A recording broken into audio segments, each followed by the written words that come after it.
Ambil waktu sedikit, saya akan jelaskan pada kalian semuanya. Di Wahyu 21 ayat 5 sampai 7. Ia yang duduk di atas tahta itu berkata, lihatlah, aku menjadikan segala sesuatu baru. Dan firman-Nya, tuliskanlah. Karena segala perkataan ini adalah tepat dan benar. Firman-Nya lagi kepadaku, semuanya telah terjadi. Aku adalah Alfa dan Omega, yang awal dan yang akhir.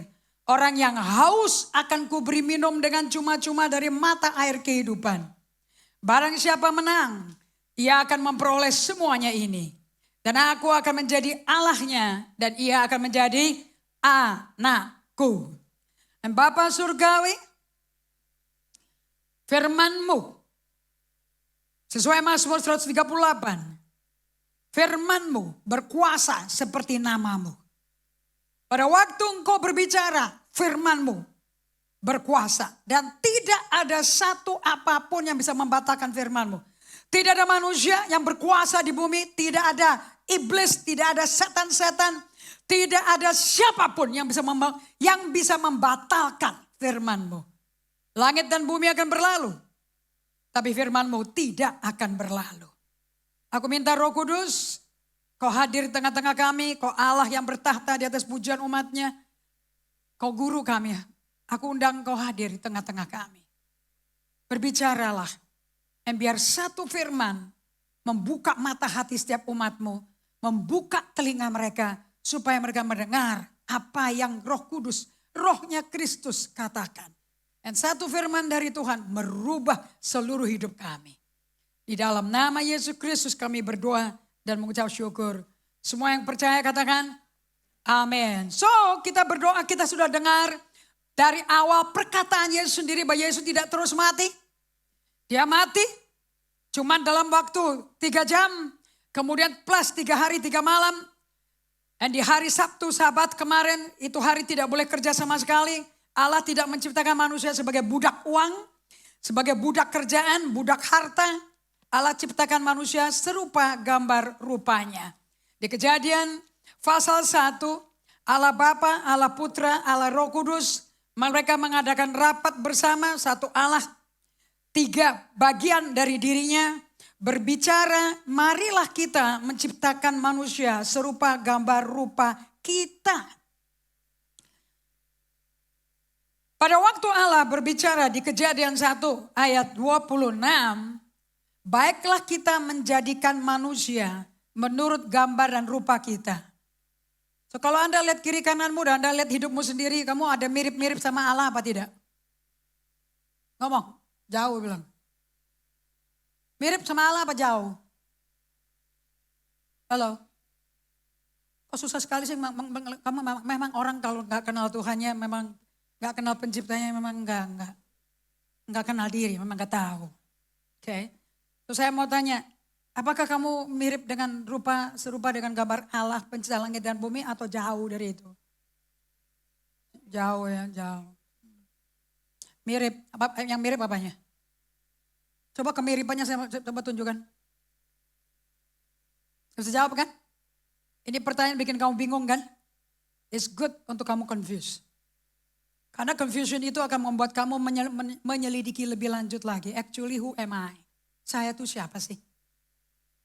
The problem sama manusia adalah identitas problem.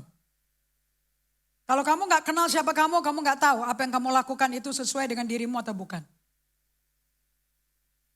Karena di Kejadian 1 ayat 26 Allah berfirman, baiklah kita menjadikan manusia menurut gambar rupa kita. Mestinya kita kembali ke buku ini untuk tahu buat apa kita lahir di bumi, betul apa tidak? Orang tuamu bisa berhubungan intim suami istri. Sperma dilepaskan, indung telur. Dari 1 juta sperma 1 diterima. Dan saya mau tanya, kecepatan 1 sperma itu masuk ke indung telur dan menjadi dirimu. Itu siapa yang ngatur sebetulnya? And Daud menjelaskan di Mazmur 139. Dia gambarkan orang yang paling akrab dengan Tuhan. Tidak ada orang yang bisa mengalahkan secara manusia berdosa yang bisa hidup intim di dalam hubungan Daud dengan Allah di perjanjian lama loh, bukan perjanjian baru. Saya sedih sekali melihat orang Kristen perjanjian baru yang mestinya lebih gampang sekali bergaul dengan Tuhan dibandingkan orang perjanjian lama. Karena perjanjian lama tidak ada Roh Kudus di dalam hati kita. 100% hubungannya total. Hubungannya dari luar, bukan dari dalam. Padahal kita yang sudah lahir baru bertobat, pernah mengalami lahir baru, itu hubungannya dari dalam. Allah ngomongnya dari dalam. Tapi Daud yang sangat-sangat mengenal Allah secara pribadi, karena Allah sendiri yang ngomong, aku menemukan seorang yang akan menjadi Raja Israel, pengganti raja pertama yang gagal total. Namanya Saul. Aku memilih orang yang hatinya berkenan padaku. Di bahasa Inggrisnya berkata, I found a man who is after my own heart. Jadi bukan berkenan saja tuh. Who is after my own heart. Betul-betul hatinya sama hati Tuhan itu satu dan sama. Dan dia berkata di Mazmur 139 ayat yang ke-16, 14 sampai 16. Kejadianku itu ajaib. Ini tidak diceritakan karena dia lulus sekolah medis. Tapi dia dari hubungan pribadi dengan Allah. Dia berkata kejadianku Tuhan ajaib. Siapa yang bisa mengerti engkau? Sebuah buku telah ditulis tentang diriku. Boleh dikeluarin dong ayatnya dong. Sebuah buku telah ditulis tentang aku. Kau yang tenun aku di dalam rahim ibuku. So Daud mengakui dia gak dibikin dari kepuasan seks suami istri loh. Kejadian dia kehendak Allah. So kalau sampai hidup kalian tidak sesuai dengan bagaimana buku biru, rancang biru ini, blueprintnya dibuat oleh Allah. Hidupmu akan hancur.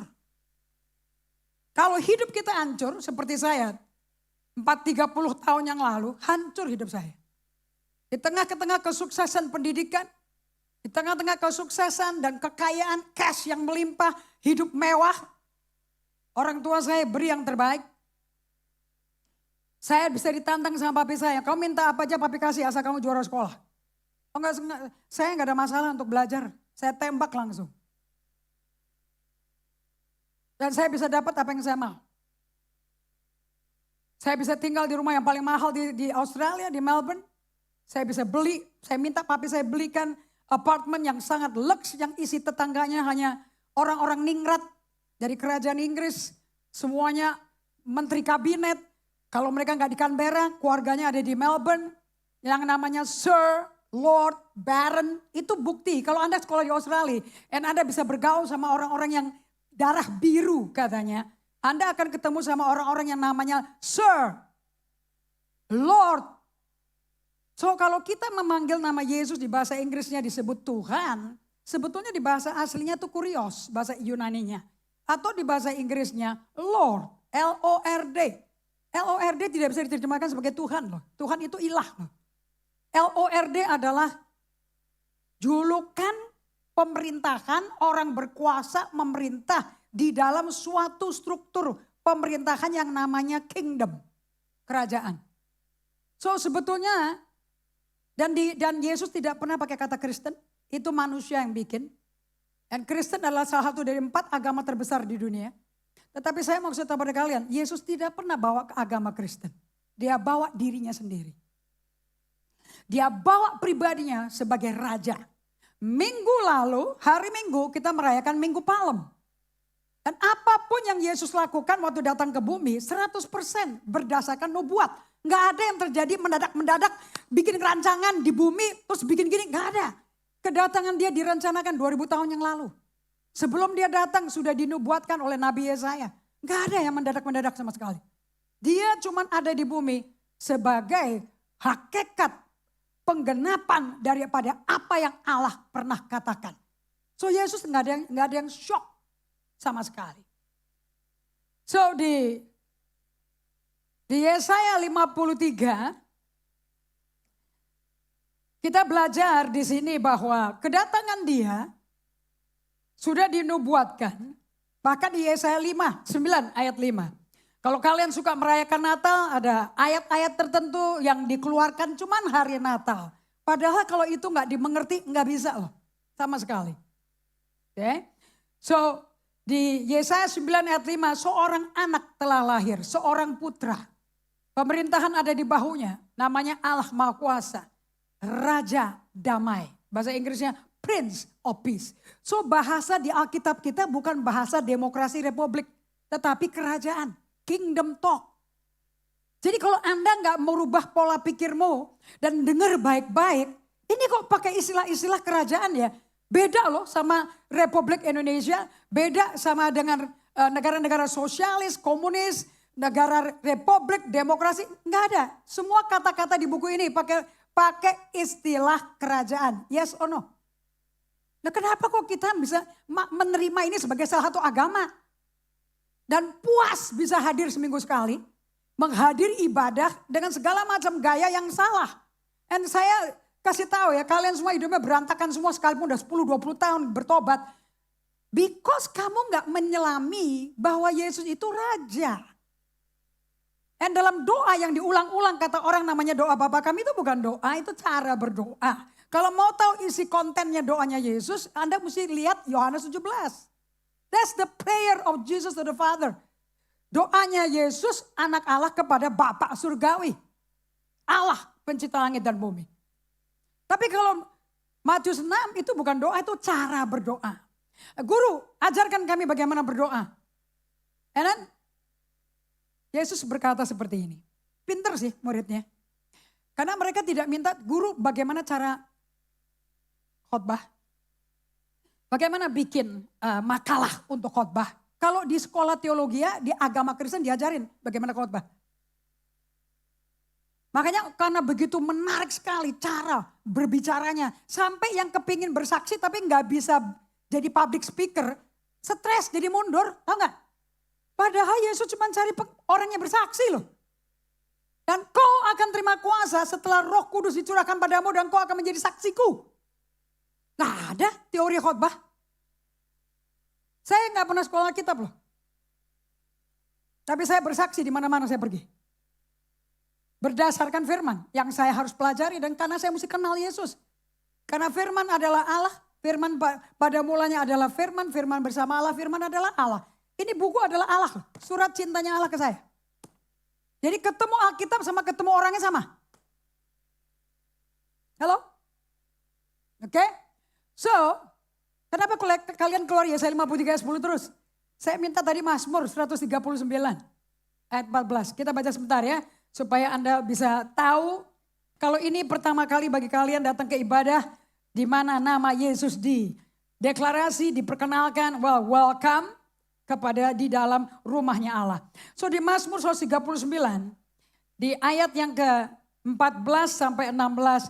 Aku bersyukur kepadamu. Ini Daud ya. Oleh karena kejadianku dahsyat dan ajaib. Ajaib apa yang kau buat. Dan jiwaku benar-benar menyadarinya. Kalau gak kenal Tuhan gak mungkin bisa ngomong kayak gini. Tulang-tulangku tidak terlindung bagimu. Ketika aku dijadikan di tempat yang tersembunyi dan akan aku direkam di bagian-bagian bumi yang paling bawah. Matamu melihat selagi aku bakal anak. Dan di dalam kitabmu semuanya tertulis pada hari-hari yang akan dibentuk. Sebelum ada satu pun daripadanya. Dan bagiku betapa sulitnya pikiranmu ya Allah. Betapa besar jumlahnya. Jika aku mau menghitungnya, itu lebih banyak daripada pasir. Apabila aku berhenti, masih saja aku bersama-sama engkau. Karena Allah maha hadir. Kehadirannya tidak bisa di stop. Dia maha hadir, maha tahu, dan maha kuasa. So Anda perhatikan baik-baik di sini. Daud berkata, Allah ciptakan satu manusia namanya Adam. Adam artinya manusia. Itu manusia pertama yang diciptakan serupa gambar rupa Allah. Oke. Kelahiran Daud terjadi setelah beranak cucu terakhir terjadi. Dan waktu beranak cucu terjadi, ini kejadiannya kayak gini. Jadi setiap anak di dalam rahim ibu, mata Allah lihat loh. Kalau Anda gak mau ada cacat anak di dalam rahim Anda, mending Anda waktu hamil ngelihatnya ke Tuhan. Dan dialog sama dia. Dan perkatakan apa kata Tuhan. Sebab di Matius 24 dikatakan langit dan bumi akan berlalu. Tapi firman Tuhan gak akan berlalu. So penting sekali pada waktu Anda hamil. itu bukan karena akibat kepuasan seks saja. Tapi kalau sampai ada manusia lahir, keluar dari rahim, pemain keyboard kita baru punya baby, 3,74 kilo kalau nggak salah babynya, panjang sekali. Ganteng kayak bapaknya. Bapaknya nggak tahu loh ada pembuahan, tapi Tuhan tahu. Karena di Yeremia 1 ayat 5 dikatakan, kejadianku ajaib, Tuhan yang mau aku menjadi nabi bagi Israel. Dari rahim ibuku aku sudah dipilih. Jadi kejadian Anda sama saya nggak ada yang kebetulan, nggak ada yang ngaji mumpung. Sekalipun di luar nikah. Karena Anda belum kenal Tuhan, masih hidup kejar dunia, free sex, semuanya tanpa pil KB, bebas hidupnya, hamil, jangan digugurin. Karena manusia itu ciptaan kerjaan tangan Allah. Kalau Anda gugurin baby Anda berurusan sama Allah. Itu dosa yang akan menghantui seumur hidup seorang wanita. Saya tahu itu karena saya diselamatkan, diampuni oleh Tuhan setelah abortus 7 kali. Karena kehidupan bebas saya. Kalau saya nggak pernah ngalami itu, saya nggak akan berdiri di sini. Hanya orang yang bisa berdiri di mimbar, orang yang penuh kesaksian hidup. Bagaimana Allah bekerja. Bukan karena teorinya kuat sama sekali. Apakah Allah itu hidup bagi kamu? Apakah dia ubah kamu? Suatu kebanggaan, suatu kehormatan saya bisa bersaksi akan kehadiran dia dan kuasa merubah dari dalam keluar. Dan tidak akan selesai perubahannya sampai dia kembali lagi kedua kali. Kenapa kita merayakan Yesus hidup? Sebab itu bukti Anda kalau doa didengerin. Karena kita nggak sembayang sama manusia yang jadi pahlawan yang mati. Tetapi kita berdoa dengan pribadi Allah yang sampai detik ini duduk di samping Anda, berdoa untuk Anda dan akan berbicara pada Anda. Allah gak pernah ninggalin ciptaannya. Sekalipun Anda beragama yang berbeda, tidak pernah dia tinggalin kamu. Sayangnya Anda komunikasi dengan yang lain yang bukan Allah. Kalau Anda mencoba memanggil nama ini, Anda akan mengalami dia. Saya berdoa ini jadi pengalaman malam hari ini. Ada amin? Kembali ke Kejadian 1 ayat 26. Berfirmanlah Allah, baiklah kita menjadikan manusia menurut gambar dan rupa kita. Supaya mereka berkuasa atas ikan-ikan di laut, burung-burung di udara, atas ternak, atas seluruh bumi, dan atas segala binatang melata yang merayap di bumi. Maka Allah menciptakan manusia itu menurut gambarnya. Menurut gambar Allah diciptakannya dia. Laki-laki dan perempuan diciptakannya mereka. Jadi kalau sampai ada transgender, ada perempuan merasa laki, laki merasa perempuan, itu semua efek daripada yang terjadi di Kejadian 3 namanya dosa. Kita lihat sebentar ke Kejadian 3. So manusia yang seperti Allah, serupa Allah, pikirannya Allah, napasnya Allah, tiba-tiba berubah menjadi iblis. Itu semua karena keputusan manusia. Bukan keputusan Allah. Di Kejadian 3, pada waktu itu di bumi sudah ada musuhnya Allah. Katakan Allah punya musuh. Namanya iblis. Dan nama iblis pun Allah yang kasih. Jadi kalau Anda mau cari ketenangan di bumi, mau cari bikin rumah yang sepi, yang tenang, gak ada. Bahkan di kamarmu sendiri, sendirian loh. Dengan Anda pegang smartphone ini, Anda bisa berjinah pakai situs pornografi.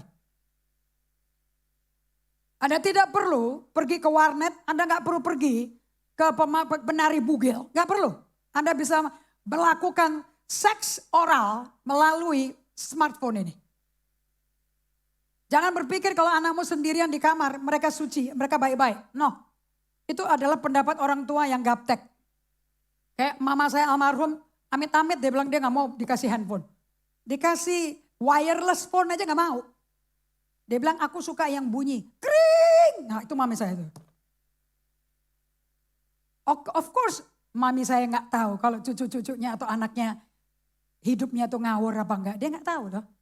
Di Kejadian 3 dikatakan bahwa kalau Anda buka Alkitab Anda ya. Alkitab itu sebenarnya diterjemah di bahasa Arab Alkitab, kitabnya Allah. Sebetulnya ini buku perjanjian lama dan perjanjian baru dari pencipta langit dan bumi. So it's easier ngomongnya New Testament, Old Testament daripada the Bible, you know. Dan ini tulisan kata-kata Allah. Dan Allah berkata seperti ini. Musuhnya Allah adalah malaikat penghulunya dia yang berontak, yang mau mengamuk kudeta dengan Allah. Adapun ular itu yang paling cerdik. Dan dari segala binatang di darat yang dijadikan oleh Tuhan Allah. Kalau Anda belajari baik-baik bahasa aslinya Ibrani. Tuhan di sini Tuhan huruf besar semua artinya Yahweh penyelamat, Allah penyelamat. Ular itu berkata kepada perempuan, ini istrinya manusia pertama. Tentulah Allah berfirman, semua pohon dalam taman ini jangan kau makan buahnya, bukan? Lalu saat perempuan itu kepada ular, buah pohon-pohon di dalam taman ini boleh kami makan. Tetapi tentang buah pohon yang ada di tengah-tengah taman, Allah berfirman, jangan kamu makan ataupun raba buah itu, nanti kamu mati. Nah di sini ada dialog antara ular. Ular itu hewan biasa. Awalnya ular itu nggak merayap. Nanti Anda bisa baca di sini. Awalnya ular itu berdiri. Tapi karena kena kutuk, dia dibikin merayap sama Tuhan dan makannya debu. Nah pembicaraan dialog ini dimulai dari Kejadian 2 ayat 15 sampai 17. Kita baca sebentar. Supaya Anda ngerti kenapa Yesus mesti mati di kayu salib. Kejadian 2 ayat 15 sampai 17. Tuhan Allah mengambil manusia itu dan menempatkannya dalam Taman Eden. Untuk mengusahakan dan memelihara taman itu. Eden artinya hadirat Allah ada. So kalau Anda mau tahu Taman Eden artinya the place where the presence is. Oke. Lalu Tuhan Allah memberi perintah ini kepada manusia. Katakan perintah. Perintah sama anjuran beda ya. Kalau perintah dari raja, penguasa tunggal artinya mutlak. Semua pohon dalam taman ini boleh kau makan buahnya dengan bebas. Perintah yang indah bukan? Ditaruh di taman, semua tanaman yang berbuah bebas kau makan. Bukankah indah punya pemerintah kayak begini? Ayat 17. Katakan sama-sama. Tetapi pohon pengetahuan tentang yang baik dan yang jahat itu, janganlah kau makan buahnya. Sebab pada hari engkau memakannya, pastilah engkau mati. Apakah Tuhan berkata pasti mati atau mungkin mati? Pada saat dimakan atau pada saat diraba? Dimakan. Musuh memutarbalikan perkataan Allah ini.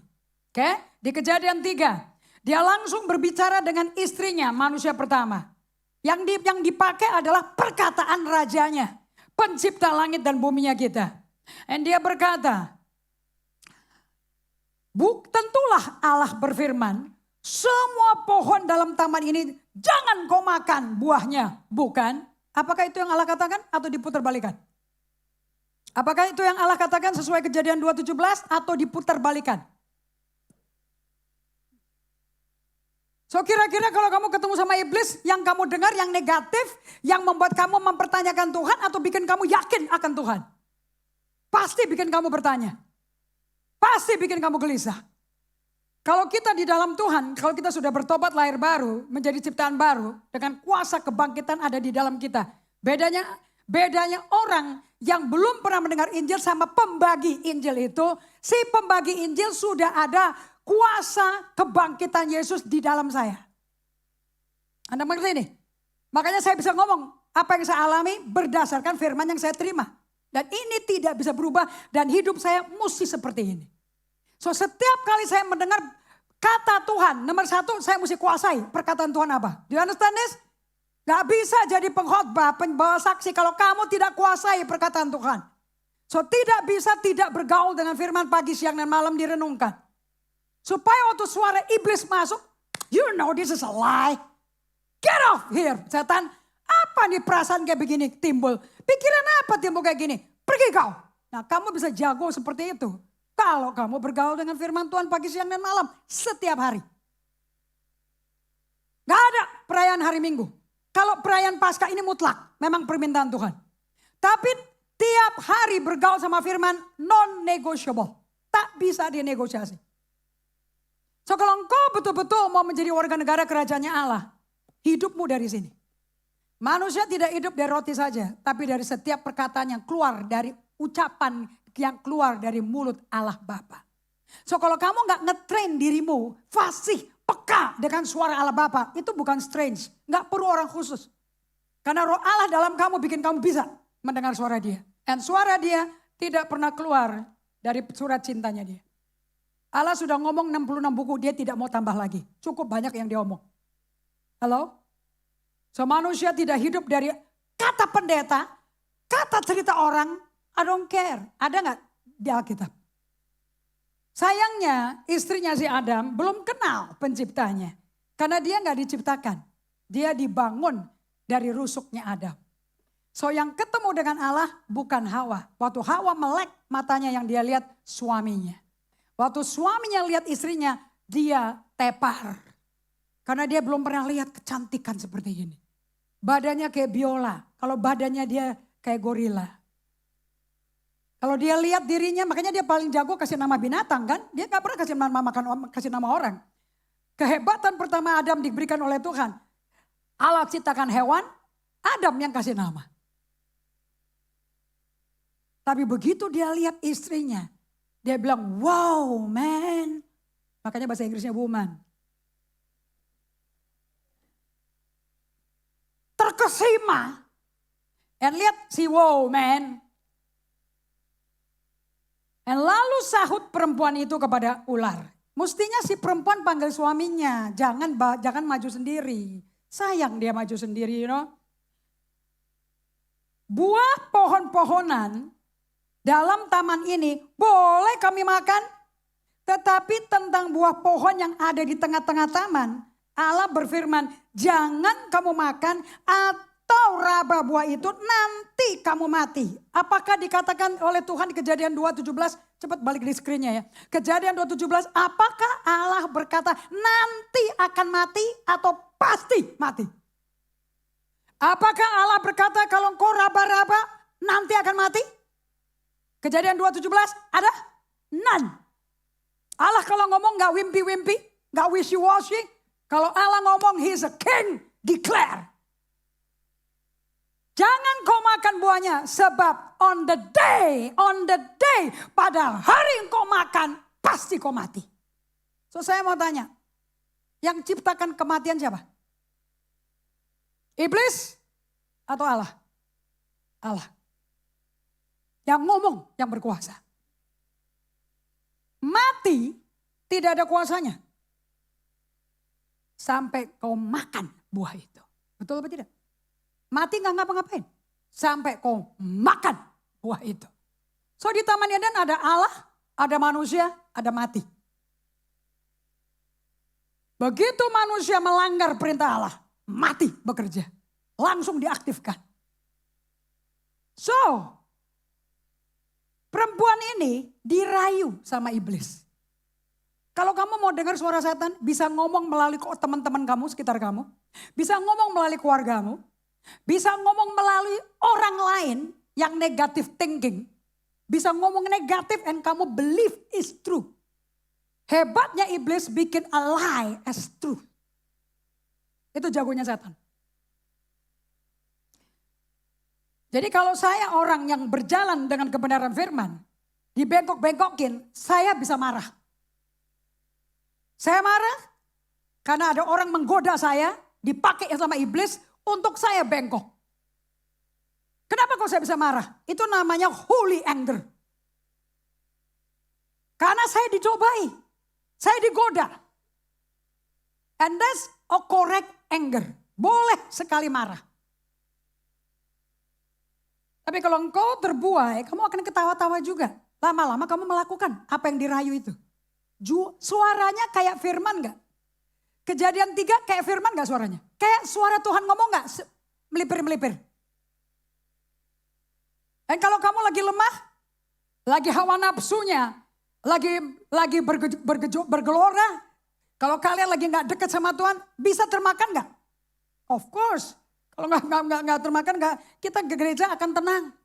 Semuanya bertobat semuanya, nggak ada masalah. Selama gereja masih ada masalah, kita tahu sebetulnya Tuhanmu siapa. Kita tahu Dengan siapa kau bergaul tiap hari? Suara siapa yang kamu dengerin tiap hari? Dan kita harus pilih teman ya. Gak semua orang baik itu penampilannya baik, lucu, cute, kaya, hebat itu teman kamu. Not necessarily. Tapi orang yang takut akan Tuhan, yang hormat firman-Nya, yang merenungkan Taurat itu siang dan malam, that will be your friend. Dan orang itu harus lebih hebat, lebih mature daripada kalian. Kamu gak mau berguru sama orang yang junior. John Maxwell berkata, kalau sampai temanmu itu semua sama seperti engkau, one is not needed. Karena terlalu banyak dan sama semua. Orang yang berjalan dengan Tuhan, you are distinct. Kamu tidak nyentrik, but you are distinct. Seperti Daniel, Shadrach, Meshach, Abednego di negara Babel. They are very distinct. Dan mereka tidak mau kompromi dengan minum makanan raja dunia yang mewah-mewah. Untuk mengeluarkan distinctiveness-nya Daniel sebagai anak Allah. Mau dibikinin jadi orang Babel. Oh, Daniel ngomong dengan tegas.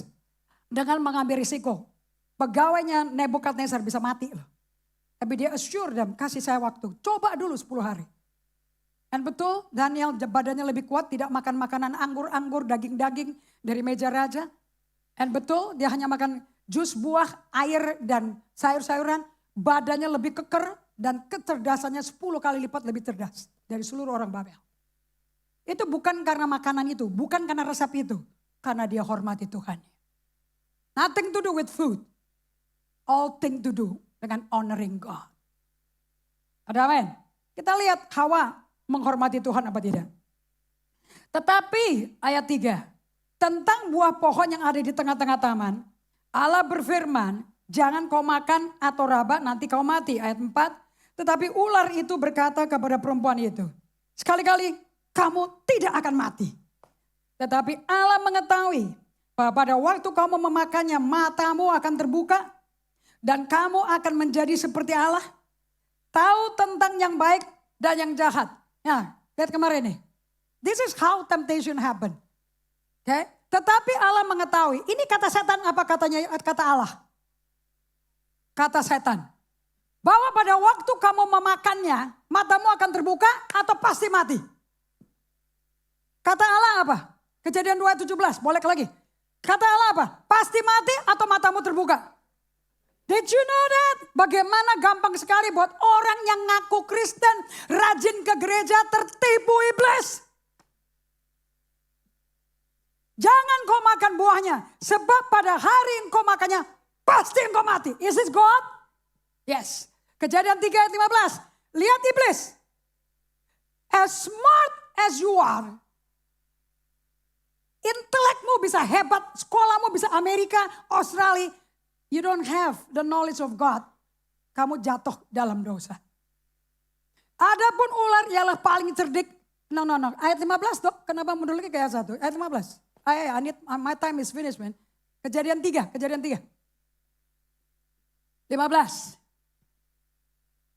Kita mesti bantu jemaat kita yang gak bawa Alkitab soalnya. 15 please. Aku akan I'm sorry. Oke, 5. Balik ke 5. Ya, tetapi Allah mengetahui, mundur ke ayat 4 supaya kalian bisa tajam. I'm talking this juga untuk buat orang Kristen yang lama.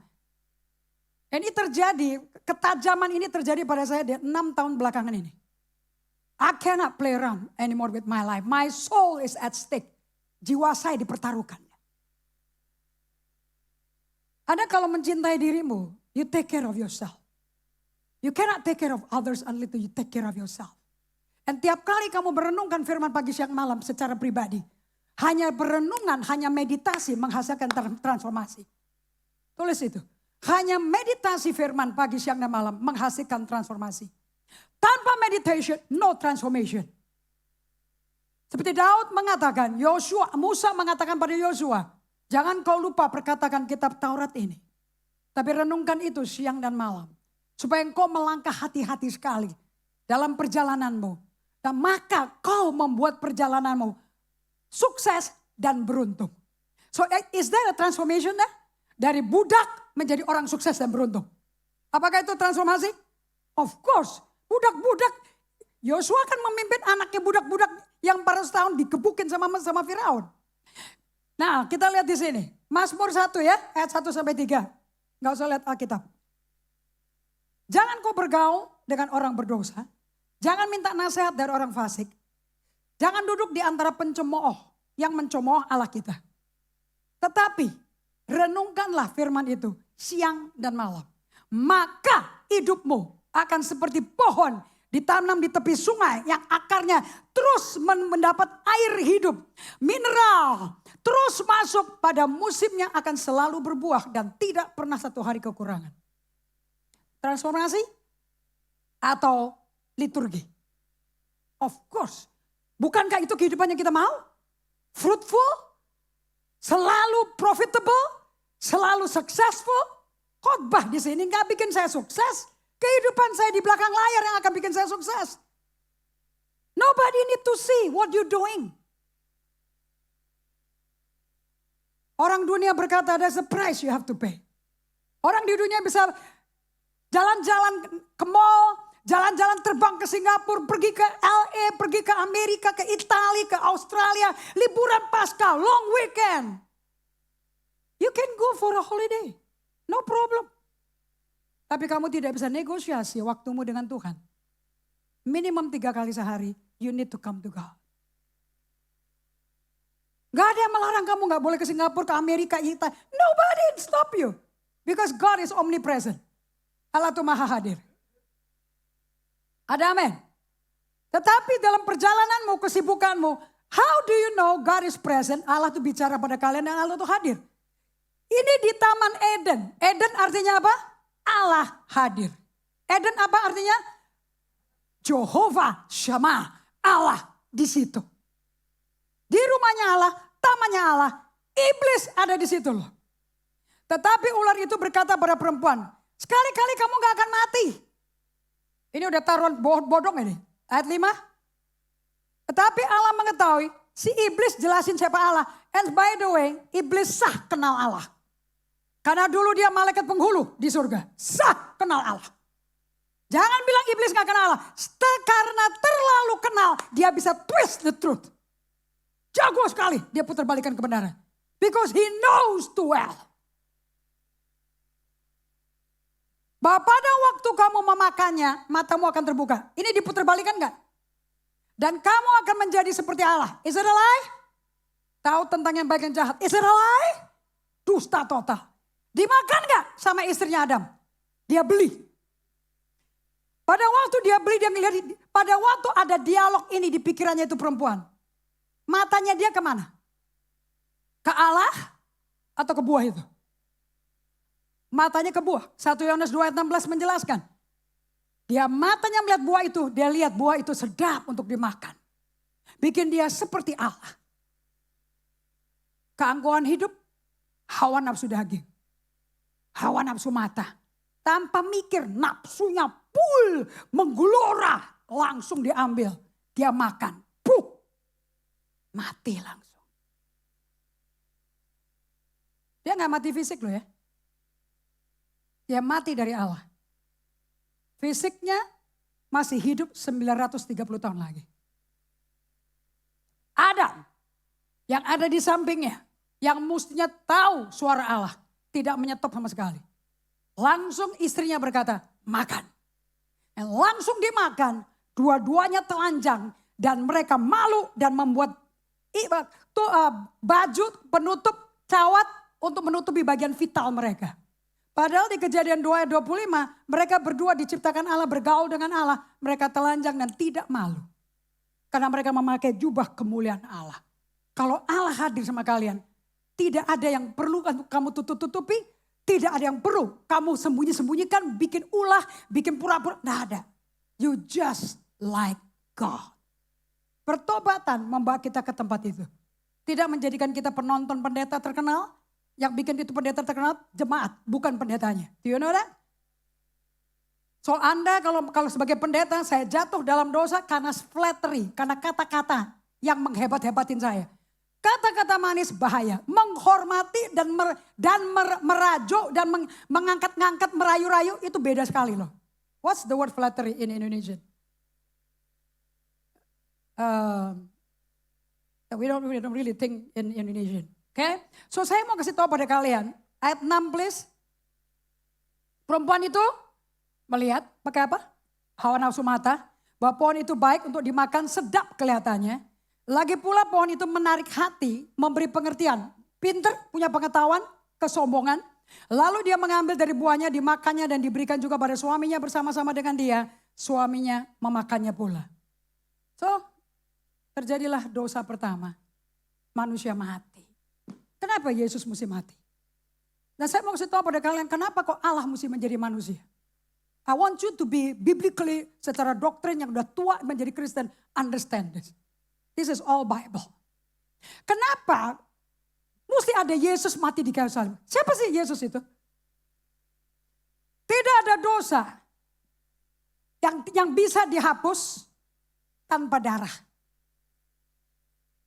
Allah berkata, mati atau hidup menyangkut darah. Dosa yang terjadi merusak seluruh jiwa manusia. Manusia yang berserupa Allah hilang keserupaannya.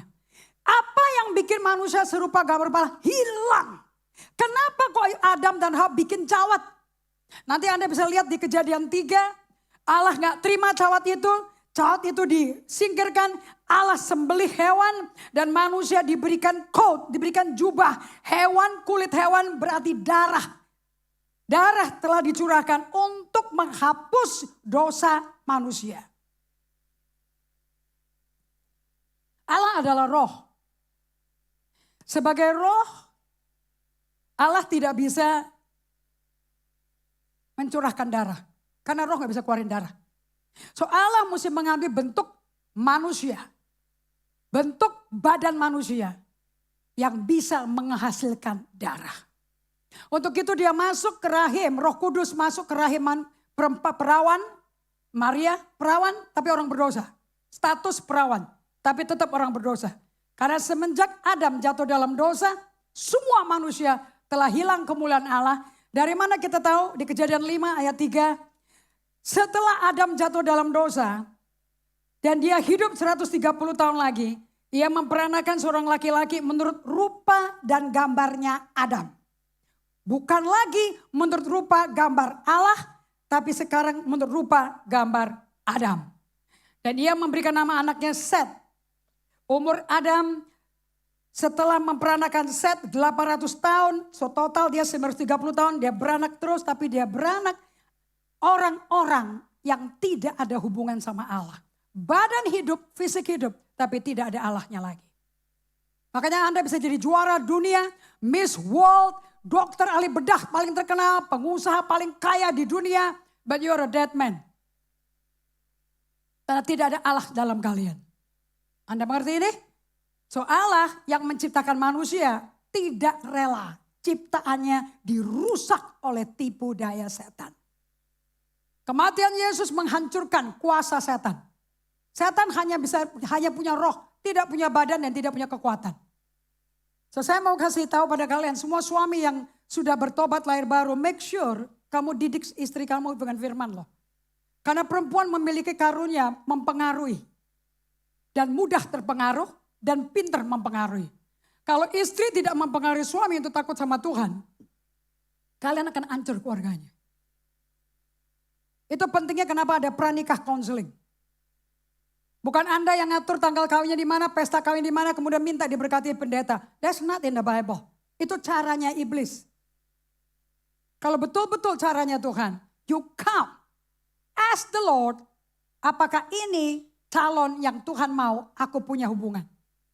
Apakah aku akan memberikan seluruh hidupku total sampai mau memisahkan kita untuk hidup bersama-sama dengan pasangan ini atau yang laki ini dan perempuan ini? It's not easy.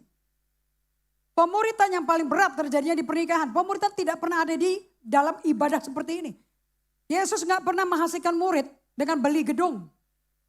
Yesus bangun murid dengan tiap hari berjalan dengan 12 rasul. Sama sekali tidak ada kelas, gak ada khotbah. Yesus hidupin apa yang dia firmankan. Ada amin? So, Yesus karena manusia berdosa, Di 2 Korintus 5 ayat 20, Anda bisa buka 21. Saya agak mundur khotbahnya supaya Anda tahu kronologisnya.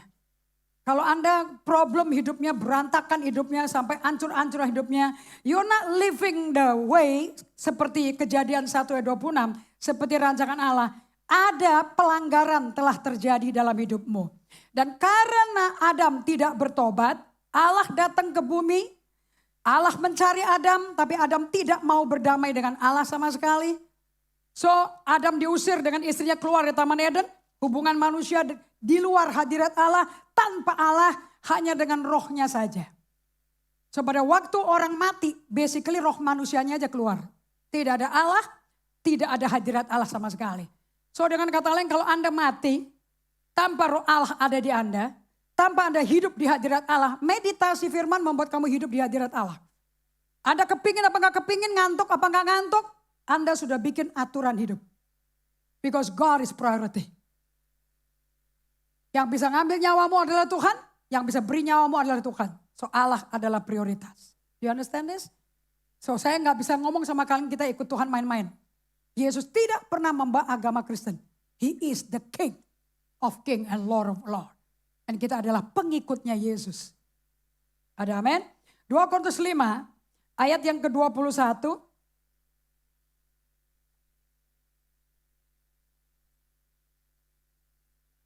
Dia yang tidak mengenal dosa telah dibuatnya menjadi dosa karena kita. Supaya di dalam dia kita dibenarkan oleh Allah. So statusnya Adam sama istrinya, Allah datang sendiri di Kejadian 3 ayat 8. Di hari yang sejuk. Dan Allah bertanya seperti ini, Adam di mana kau? Dan Adam tahu jawabannya Adam apa? Aku bersembunyi karena aku takut. Karena aku dengar langkah kakimu. Padahal sebelumnya di Kejadian 2 pasal full Allah berjalan bergaul dengan Allah. Kalau sampai Adam bisa mendengar langkah kaki Tuhan berjalan di taman di hari yang sejuk, berarti dia udah biasa bergaul sama Allah apa tidak? Of course. Kenapa kok kali ini dia bilang aku takut? Makanya aku sembunyi karena aku dengar langkah kakimu. Dan Allah berkata, siapa yang bilang? Apa yang bikin kamu takut? Apakah engkau makan buah yang kularang? Langsung ditembak lagi to the point. Perempuan yang kau kasih dia bikin aku makan. Berapa kalau kamu bisa ditegur salahmu, kamu tidak jujur, kamu muter-muter nyalain semua orang. Yes or no? Itu bukti kamu masih pakai manusia dosamu. Itu bukti bahwa manusia rohmu belum kamu kembangkan sama sekali, kamu tidak bangun hubungan sama Tuhan. Konflik pasti terjadi, gak mungkin gak. Karena tergantung rasionya, berapa persen Allah bisa menguasai hidupmu dengan manusia barumu, berapa persen kamu izinkan manusia dosamu yang memimpin hidupmu. Di situ kita bisa berantem, di situ kita bisa clash, di situ suami istri bisa cerai. Apalagi kalau istrinya cari Tuhan sungguh-sungguh, suaminya gak mau tahu tentang itu. That's where divorce happen. Karena value-nya udah berbeda. Ada amin? So, pada waktu Adam ditanya sama Allah, di mana? Kenapa kamu takut? Loh, bukannya kemarin kita jalan sama-sama. Kamu makan ya, buah yang kularang ya? Enggak, itu perempuan yang kamu kasih. Kalau kamu gak kasih perempuan, gue gak akan makan. Isn't it easy to blame God? Istrinya gak tahu loh, kalau dia sudah serupa Allah loh. Tanpa harus makan buah itu. Ditipu dengan kata-kata manis, jatuh langsung. Dan kemudian istrinya didatengin sama Allah. Kenapa kau makan buah itu? Si ular yang suruh. Pada ular tidak ada dialog ya. Karena Allah tidak menciptakan ular serupa gambar Allah. Allah tidak pernah ngomong sama apa yang dia tidak ciptakan. Dia hanya ngomong dengan yang serupa gambar rupa dia. Anda dan saya serupa gambar rupa Allah. Yang rusak karena dosa. Hidupmu hancur, perkawinanmu berantakan, ekonomimu parah, badan sakit semua. Because of sin. Karena dosa. Dan upah dosa itu maut. Ada amin? Dan Paulus menjelaskan di 2 Korintus 5:21. Yesus datang ke bumi supaya ada darah dan dia bisa menebus, menghapus dosanya. Kalau di Israel, Paskah itu perayaan orang Israel keluar dari Mesir. Cuman itu aja perayaannya. Kalau kita mengerti Anak domba itu siapa tuh yang disembelih tuh? Waktu Yohanes membaptis orang-orang untuk bertobat. Dan Yesus datang minta dibaptis juga. Perkataan yang dikatakan oleh Yohanes Pembaptis. Lihat, anak domba Allah yang menghapus dosa dunia. Berarti Allah yang sediakan dombanya, bukan manusia. Namanya domba Allah, the Lamb of God. Makanya pasca hari kebangkitan kita merayakan satu-satunya pribadi manusia yang pernah menjadi dosa, pakai tubuh dosa, tanggung hukuman dosa bagi manusia, dan darahnya dicurahkan sebagai darah yang suci, tak ada cacat sama sekali, yang memuaskan Allah Bapa untuk menghapus dosa seluruh umat manusia. 7,6 miliar manusia di muka bumi, 7,6 miliar manusia berdosa. Itu butuh darah yang tak bernoda, tak bercacat, tak berkerut, tidak ada flek, tidak ada dosa, suci untuk bisa menebus nyawa kita semuanya. Setiap kali Allah melihat darah Yesus ada di kita, dia berkata, anakku. Tanpa melihat darah Yesus di kita, dia lihat dosa dan dia gak bisa lihat dosa, mukanya disingkirkan. Mata Allah terlalu suci melihat dosa. Allah baru bisa mencintai engkau kalau engkau membungkus dirimu tiap hari dengan darahnya. Bukan karena ketakutan, tapi karena memang cara hidupnya seperti itu. Karena kita masih hidup di dunia yang penuh dosa. So karena Adam tidak menjawab dengan jujur, gak mau ngaku dosa, istrinya gak ngaku dosa, iblis langsung dikutuk aja si ular gitu. Dengan perut kau akan merayap, debu akan makananmu, seumur hidupmu.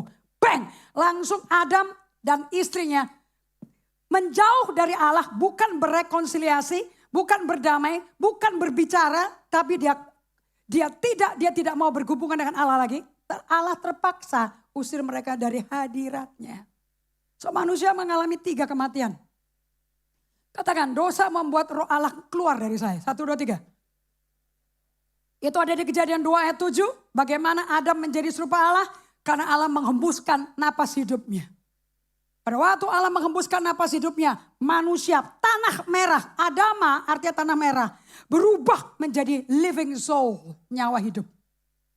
Yang serupa gambar rupa Allah itu jiwanya. Makanya Yesus tidak datang menyembuhkan sakit kankermu. Yesus gak datang ke bumi untuk menyembuhkan HIV-mu. Dia datang menyembuhkan, nyelamatin jiwamu. Kalau jiwamu sehat seperti aslinya dengan Tuhan, badanmu akan sehat. Aku berdoa agar engkau semua baik-baik saja dan sehat dalam segala hal, sama seperti jiwamu baik-baik. So your soul is everything.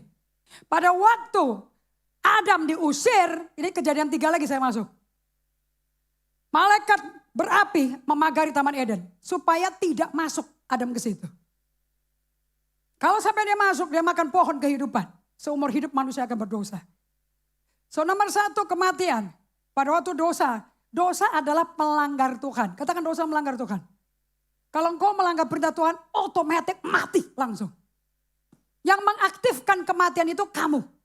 Kapan kamu mengaktifkannya? Waktu melanggar. Dan setan pintar ya.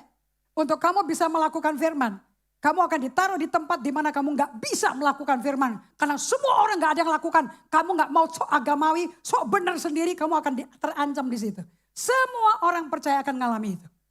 Itu namanya proses pendewasaan. Oke. Nomor 1, dosa membuat roh Allah keluar. Nomor 2, mereka keluar dari hadirat Allah karena ditendang dari Taman Eden. Yang ketiga, tinggal tunggu kapan nyawa dia, roh dia keluar dari badannya. 3 step of death. And Yesus lakukan 3-tiganya. Oke. So Yesus tidak terus mati. Masuk ke slide please. Yesus tidak terus mati. Dia bangkit. Anda kalau mau catat ini, you need to take this note. Dan Anda akan lihat di Alkitab Injil bahwa Yesus mengalami ketiga-tiganya. Untuk Anda dan saya. Mestinya kita yang disalibkan. Penyaliban itu bukan hukuman orang Yahudi. Penyaliban itu bukan hukuman dari bangsa Israel. Penyaliban itu adalah hukuman paling jahat, paling mengerikan, paling ekstrim bagi penjahat-penjahat oleh pemerintah Romawi. Makanya saya anjurkan gak usah beli kalung-kalung salib karena kamu mengingatkan bahwa hukuman tentara Romawi itu kamu pikul. Are you ready to pikul hukuman kayak gitu? I don't think so. Dan gak cocok ya. Pakainya pakai emas putih, emas merah, emas kuning, berlian, ruby, safir, emerald. No. It's not beautiful. It's scary. Oke. Yesus tidak terus mati. The good thing, Yesus gak terus mati. Seperti Nabi Yesaya telah nubuatkan. Kita baca Yesaya 53, 10 dan 11. Tetapi Tuhan berkehendak meremukkan dia dengan kesakitan. Matinya kalau di Mesir tinggal disembelih. Ternyata kalau Yesus sebagai anak domba Allah, domba Paskah, lihat matinya. Dia Allah berkehendak ngeremukin dia. Itu tulang dihancurin semua tuh. Tapi gak ada yang patah. Dengan kesakitan. Apabila dia menyerahkan dirinya sebagai korban penebus salah. Ia akan melihat keturunannya. Umurnya akan lanjut dan kehendak Tuhan akan terlaksana olehnya. So saya mau tanya. Yesus mati terus apa bangkit dari mati? Karena dia bisa lihat keturunan tuh. Berarti dia hidup dong. So kebangkitannya dia bukan berita baru. Sudah lama. Semenjak pertama kali Nabi Yesaya mengutarakan siapa itu Yesus. Sudah dikasih tahu. Sesudah kesusahan jiwanya. Ia akan melihat terang. Dan menjadi puas. Dan hamba ke itu sebagai orang yang benar. Akan membenarkan banyak orang oleh hikmatnya. Dan kejahatan mereka dia pikul. Kematian Yesus sangat kontroversial. Kelahirannya kontroversial. Kematiannya kontroversial. Kebangkitannya kontroversial. Sampai kuburnya aja. Kalau kamu tur ke Israel sekarang ada 2 kuburannya. Yang mana yang benar? Orang bingung. Sampai kuburnya aja Yesus perlu dijaga. Di Matius 27 ayat 62 sampai 64. Keesokan harinya, yaitu sesudah hari persiapan Sabat, datanglah imam-imam kepala dan orang-orang Farisi. Katakan imam-imam kepala dan orang Farisi. Ini pendeta-pendeta, guru-guru kitab Taurat. Kitab Taurat itu cara hidup suatu negara yang pemerintahnya kerajaan. Makanya diatur pendaftaran bagaimana. Kalau mengambil budak bagaimana. Gajinya kayak apa. Kalau menggaji orang Lewi. Anda kalau kasih offering, perpuluhan, persembahan kasih ke ibadah. Itu buat orang yang full time. Kita tanggung jawab untuk rohaninya kalian loh. Kita yang mesti bersyafaat buat kamu. Kita yang mesti ngerti Alkitab. Kita yang mesti tahu hatinya Tuhan. Bagaimana kau jualan makanan demi kamu bisa hidup. Dan peraturannya Tuhan. Makanya kitab Taurat gak ada hubungan dengan dengan sekolah Alkitab. Dengan pelajaran bagaimana menjadi pendeta. Pendeta juga mayoritas tukang khotbah doang kok. Bisa gak dengan 4 mata melakukan firman-Nya sama jemaatnya Tuhan? Bisa gak menjadi model? Jangan main khotbah. Jangan main kandang. Praktekan. Waktu kau jatuh dalam dosa. Bisa gak pendeta sebagai manusia masih jatuh dalam dosa? Bisa gak? Of course. Bisa gak pendeta dipepet dan dia bohong? Bisa gak? Kenapa? Masih manusia men. Bisa gak itu pendeta bertobat? Apakah Alkitab penuh dengan pendeta bertobat? Jadi kalau kamu muluk-muluk mengidolakan pendeta, terkutuk hidup kamu. Karena kamu bikin Allah tidak bisa berkati kamu. Karena kamu idolakan manusia. Yeremia 17 berkata terkutuk orang yang tergantung pada manusia. Terkutuk loh. Kamu gak akan pernah lihat hari baik. Diberkati orang yang mengandalkan Tuhan. Mengandalkan rajanya. Mengandalkan penciptamu yang bikin kamu hidup seperti dia. Berbahagialah engkau. Kamu gak pernah lihat satu hari kekurangan apapun.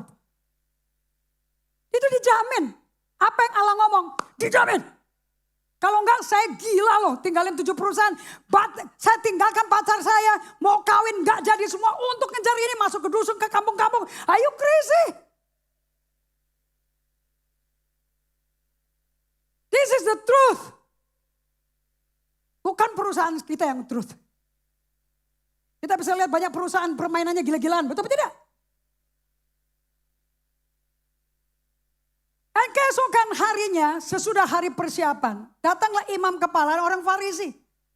Saya suka joking. Farisi itu bahasa Inggrisnya far. Pharisee. They have far to see. Yesus di depannya. Kitab Taurat itu tentang Yesus. Kamu tahu gak kitab Taurat? Untuk membereskan dosanya Adam. Sudah ada di Kejadian 3 ayat 15. Bahwa keturunan perempuan itu akan injak kepalamu di bawah kakinya. Dan dia akan injak kamu, dia punya tumit. Paskah is the beginning of a new year. Paskah adalah awal daripada permulaan tahun baru buat GGA. By the way, hari ini ulang tahunnya GGA yang ke-21.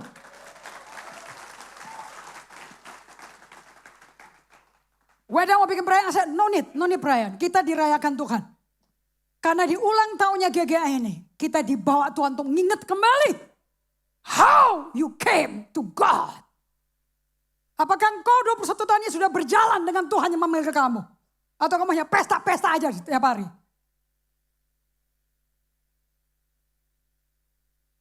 We want to be like Jesus. We want to be like Christ. Goalnya adalah kita semua kembali serupa gambar rupanya dia. That's the goal. Kalau saya nggak dibawa ke situ sama Tuhan, bagaimana kamu nasibnya? Kok nggak ada yang ngomong amin ya? Aduh lah, kok berjuang sendiri.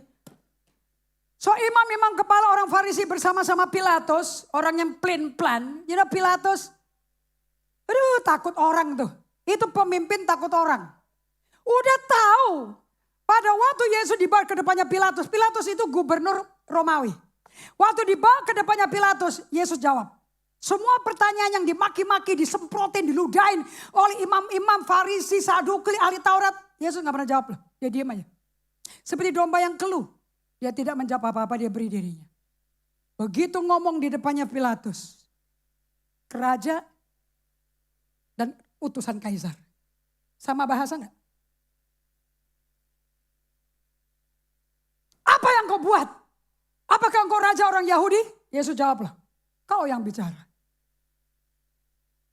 Because pemerintahan ngomong sama pemerintahan. Pendeta kagak ngerti pemerintahan. Imam itu pendeta. You said it. Anda mau tahu kenapa Yesus dimatiin? Karena mereka mesti bikin bukti salah. Bukti dia salah, dia ada dosa. Kalau enggak bisa disalipin. Dan dia gak ada kesalahan, dia suci, gak ada dosa. Satu yang membuat dia bisa dibunuh loh. Yang menyetujui memuaskan orang Farisi.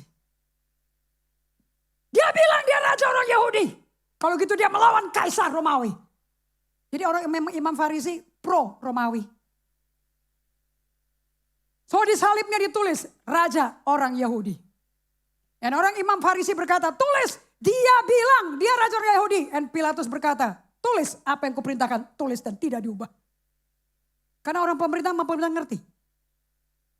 Dan Pak Pilatus berkata, aku mesti lepasin dia loh.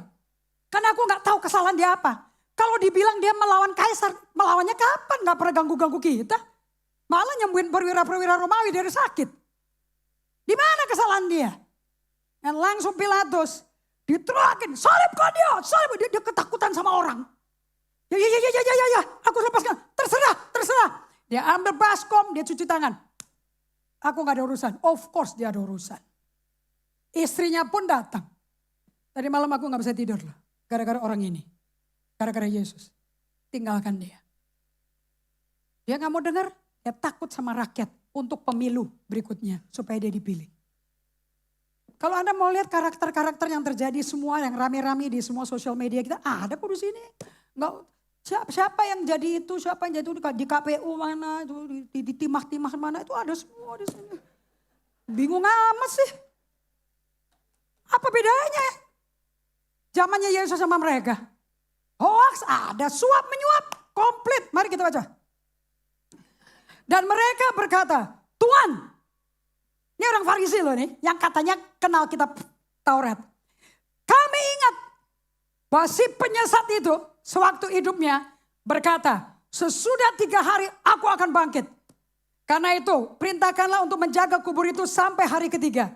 Jikalau tidak, murid-muridnya mungkin datang untuk mencuri dia.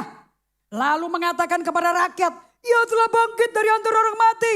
Sehingga penyesatan yang terakhir akan lebih buruk daripada yang pertama. Penjaga-penjaga kuburan Yesus dikirim sama Pilatus. Ayat 65. Dan kata Pilatus kepada mereka, ini penjaga-penjaga bagimu. Pergi, jagalah kubur itu sebaik-baiknya. Gila gak tuh? Kayak pendeta ribut sama jemaat, terus panggil polisi, suruh jagain. Bukankah ini yang terjadi? Terus yang dijagain siapa? Yesus. Maka pergilah mereka, dan dengan bantuan penjaga-penjaga itu, mereka memeteraikan kubur itu dan menjaganya. Kamu tahu gak memeteraikan itu apa? Pasang polis lain. Jadi kuburannya ada polis lain. Kamu tahu gak orang yang ditangkap tersangka TSK, terus rumahnya digerebek? Di mana kejadian terjadi, kemudian ditutup pakai yang warnanya kuning. Hah? Bukan ngantre makanan di Nes, bukan. Ini yang kuning. Gila gak pendeta begituin Tuhan. Yang terang-terang si orang Farisi, Saduki, ahli Taurat ngeliat. Orang buta melihat, kusta tahir, orang lumpuh lompat, orang geletak gak jalan berdiri. Kenapa mesti ditangkap pakai polisi? Udah mati pakai polisi lagi ya. Setelah pakai polisi, kita baca lagi.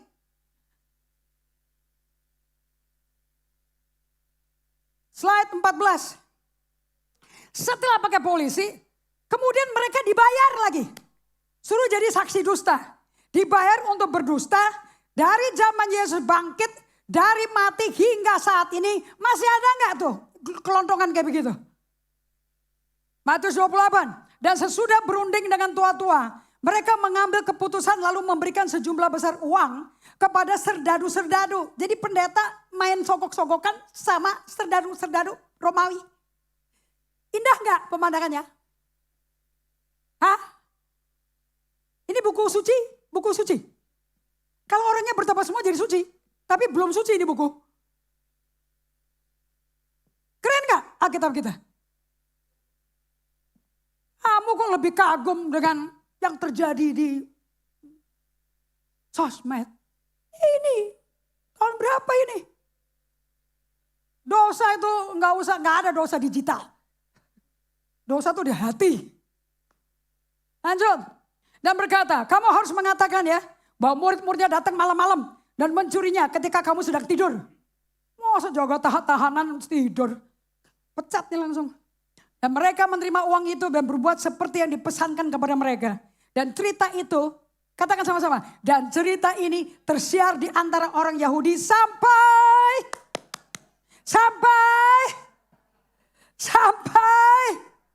Jadi kalau kamu tur ke Israel, kamu akan dengerin dusta gak? Oke? So mereka jaga. Pakai polis lain. Semua orang dikasih duit. Kasih tahu.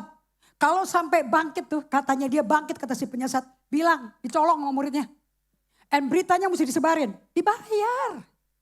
Kalau demo-demo dibayar bukan? Masa belajar di Indonesia? Belajar di Alkitab dong. Keren Alkitab kita. Dia tahu hati manusia. Dan pada waktu pagi-pagi hari bangun. Datanglah 3 Maria atau 2 Maria plus Salome. Dan datang Maria Magdalena, pengusaha kaya tekstil. Yang dilepaskan dari 7 roh jahat. Mau kasih rempah-rempah. Mau mengapani. Mau kasih minyak supaya gak busuk jenazahnya Yesus. Ternyata waktu datang.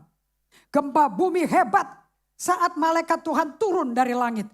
Waktu mereka ke kuburan, gempa bumi. Lain sama yang di Tuban, lain. Dan datang ke batu itu. Dan menggulingkannya lalu duduk di atasnya. Malaikat tidak datang, itu malaikat yang datang. Kalau malaikat surga datangnya udah pakai gempa bumi, apalagi Yesus. Dan penjaga-penjaga itu gentar, nih polis lain. Gentar ketakutan dan menjadi seperti orang mati. Ya tentaranya pakai senjata kayak orang mati, bagaimana yang dijaga. Right? Dan kemudian malaikat itu berkata, ia tidak ada di sini sebab ia telah bangkit. Sama seperti yang telah dikatakannya. Mari lihat tempat dia berbaring. Jadi malaikatnya datang untuk bangkitin Tuhan atau malaikatnya datang untuk tunjukin ke perempuan udah bangkit? Jesus udah bangkit. Waktu dibuka, mana badan tuanku? Where's the body of my Lord? Waduh, saya baca itu nangis saya. Kerasa sekali betapa cintanya Maria Magdalena pada Yesus. Where's the body of my Lord? Dan Maria Magdalena gak tahu Yesus yang ada di depan dia. Mereka lupa semua tentang apa yang pernah dikatakan. Dan segeralah pergi.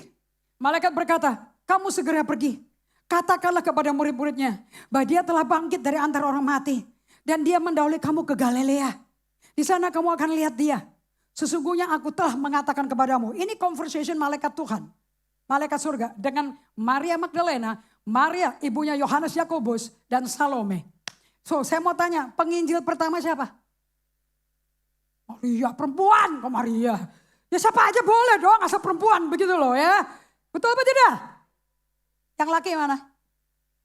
Lakinya mesti dijemput.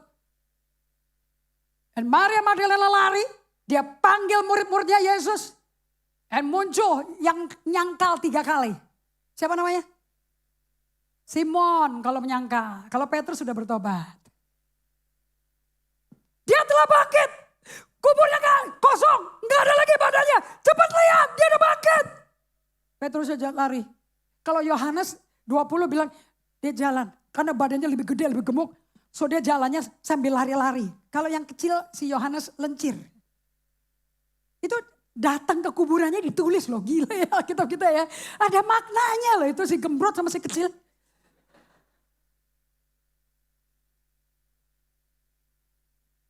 So mereka segera pergi dari kubur itu dengan takut dan dengan sukacita yang besar. You know, mixed emotion. Di semua kejadiannya emosi mereka campur aduk. Mereka takut tapi juga dengan sukacita yang besar. Dan berlari cepat-cepat untuk memberitahukan kepada murid-murid Yesus. Dan tiba-tiba Yesus berjumpa dengan mereka dan berkata, Shalom. Dan mereka mendekatinya, memeluk kakinya serta menyembahnya. Maka kata Yesus kepada mereka, jangan takut. Pergi dan katakanlah kepada saudara-saudaraku. Aduh mesra banget gak? Murid yang nyangkal Yesus dia bilang saudaraku. Coba kalau kamu disakitin saya. Pendeta jahat. Kamu gak panggil saya saudaraku bukan? Berbahagialah kau jadi gembala. Mereka mendekatinya memeluk kakinya seperti menyembahnya. Maka kata Yesus jangan takut. Pergi katakan pada saudaraku supaya mereka ke Galilea. Di sana mereka akan melihat aku. Injil Markus mencatat di Markus 16. Markus mencatat kebangkitan Yesus. Malaikat hadir untuk membuktikan mayat Yesus sudah tidak ada. Tetapi ketika mereka melihat dari dekat. Tampaklah batu yang memang sangat besar itu sudah terguling. Batunya tebal. Ini batu loh ya. Mana mungkin sih ada orang menyolong mayat pakai batu ketutup begitu tebal. Lalu mereka masuk ke dalam kubur dan mereka melihat seorang muda memakai jubah putih duduk di sebelah kanan. Mereka pun sangat terkejut. Tetapi orang muda itu berkata kepada mereka, jangan takut. Kamu mencari Yesus orang Nazaret yang disalibkan itu. Ia telah bangkit, ia tidak ada di sini lagi. Lihat, ini tempat mereka membaringkan dia. Lalu mereka keluar dan lari meninggalkan kubur itu. Sebab gentar dan dahsyat menimpa mereka. Waduh, di mana tuh mayatnya? Siapa yang ngambil? Itu si orang-orang udah bersaksi. Katanya muridnya mencuri. Nanti kita dituduh nyolong laginya. Ini tentara Romawi udah dibayar untuk bunuh kita. Aduh, nanti nasib kita kayak guru kita. Nanti kita disalipin, mati kita. Anda tahu nggak kacaunya kayak gitu? Dan mereka tidak mengatakan apa-apa kepada siapapun juga karena takut nanti salah ngomong ketangkep basah gue dimasukin penjara lagi. Dengan singkat mereka sampaikan semua pesan itu kepada Petrus dan teman-temannya. Sesudah itu Yesus sendiri dengan perantaran murid-muridnya memberitakan dari timur ke barat. Berita yang kudus, yang tak terbinasakan tentang keselamatan yang kekal itu. So saya mau perkenalkan pada kalian, sangat dibutuhkan di GGA.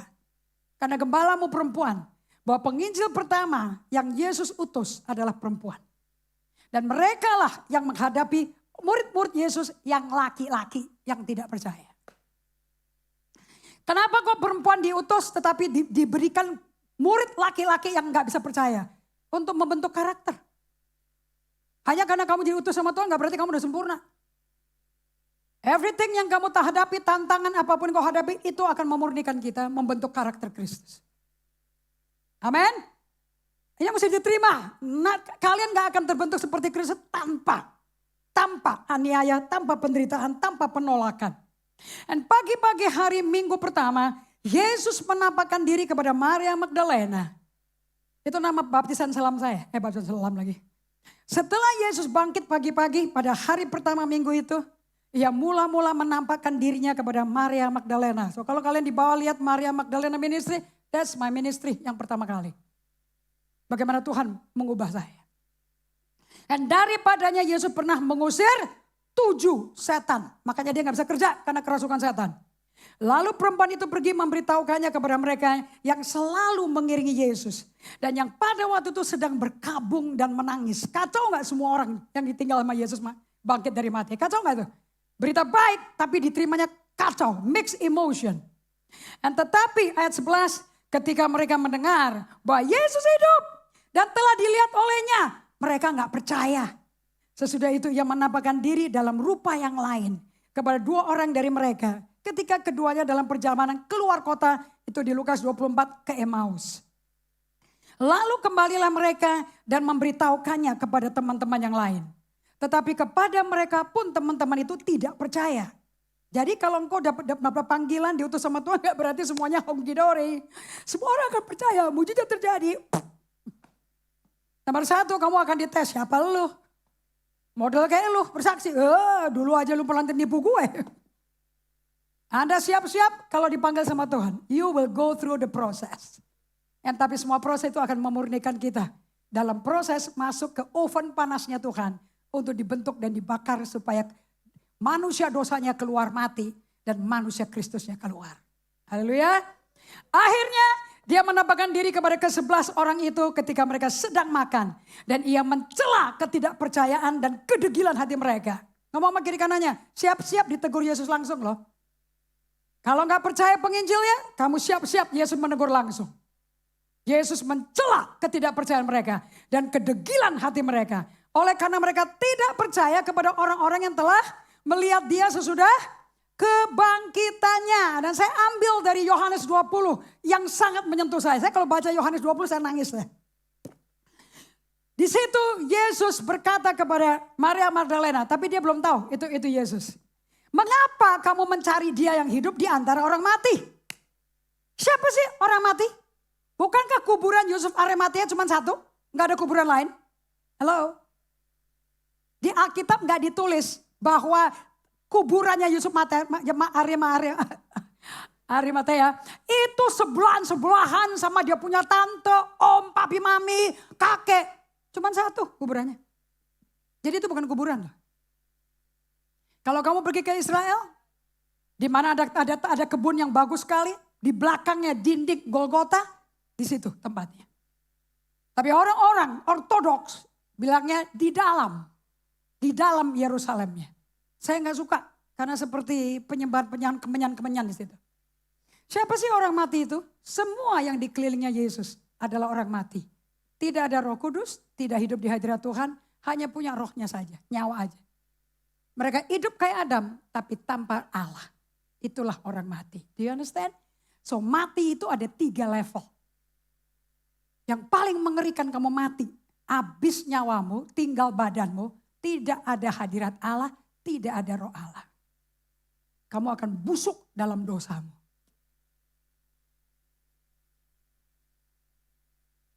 Kenapa kok sulit untuk percaya? Kita lompat ya, karena tadi saya sudah masuk ke Kejadian 2 ayat 17. Lukas 24 ayat 11. Tetapi bagi mereka perkataan-perkataan itu seakan-akan omong kosong.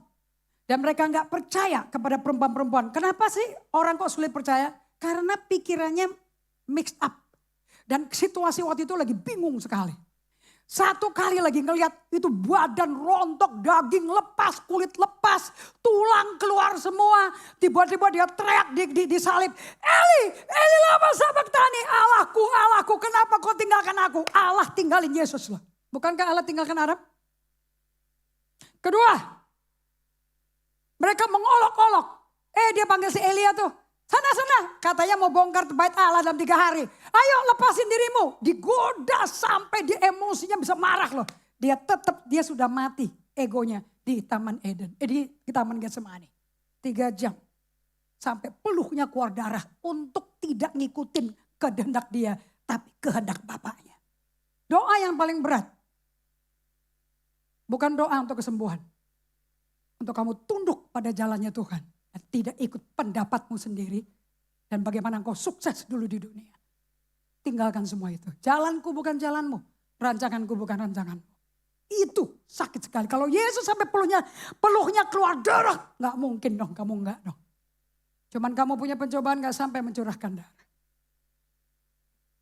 Sungguh demikian Petrus bangun. Lalu cepat-cepat pergi ke kubur itu. Ketika ia menjenguk ke dalam, ia melihat kain kapannya saja. Lalu dia pergi dan dia bertanya dalam hatinya, apa kira yang terjadi? Gila gak tuh?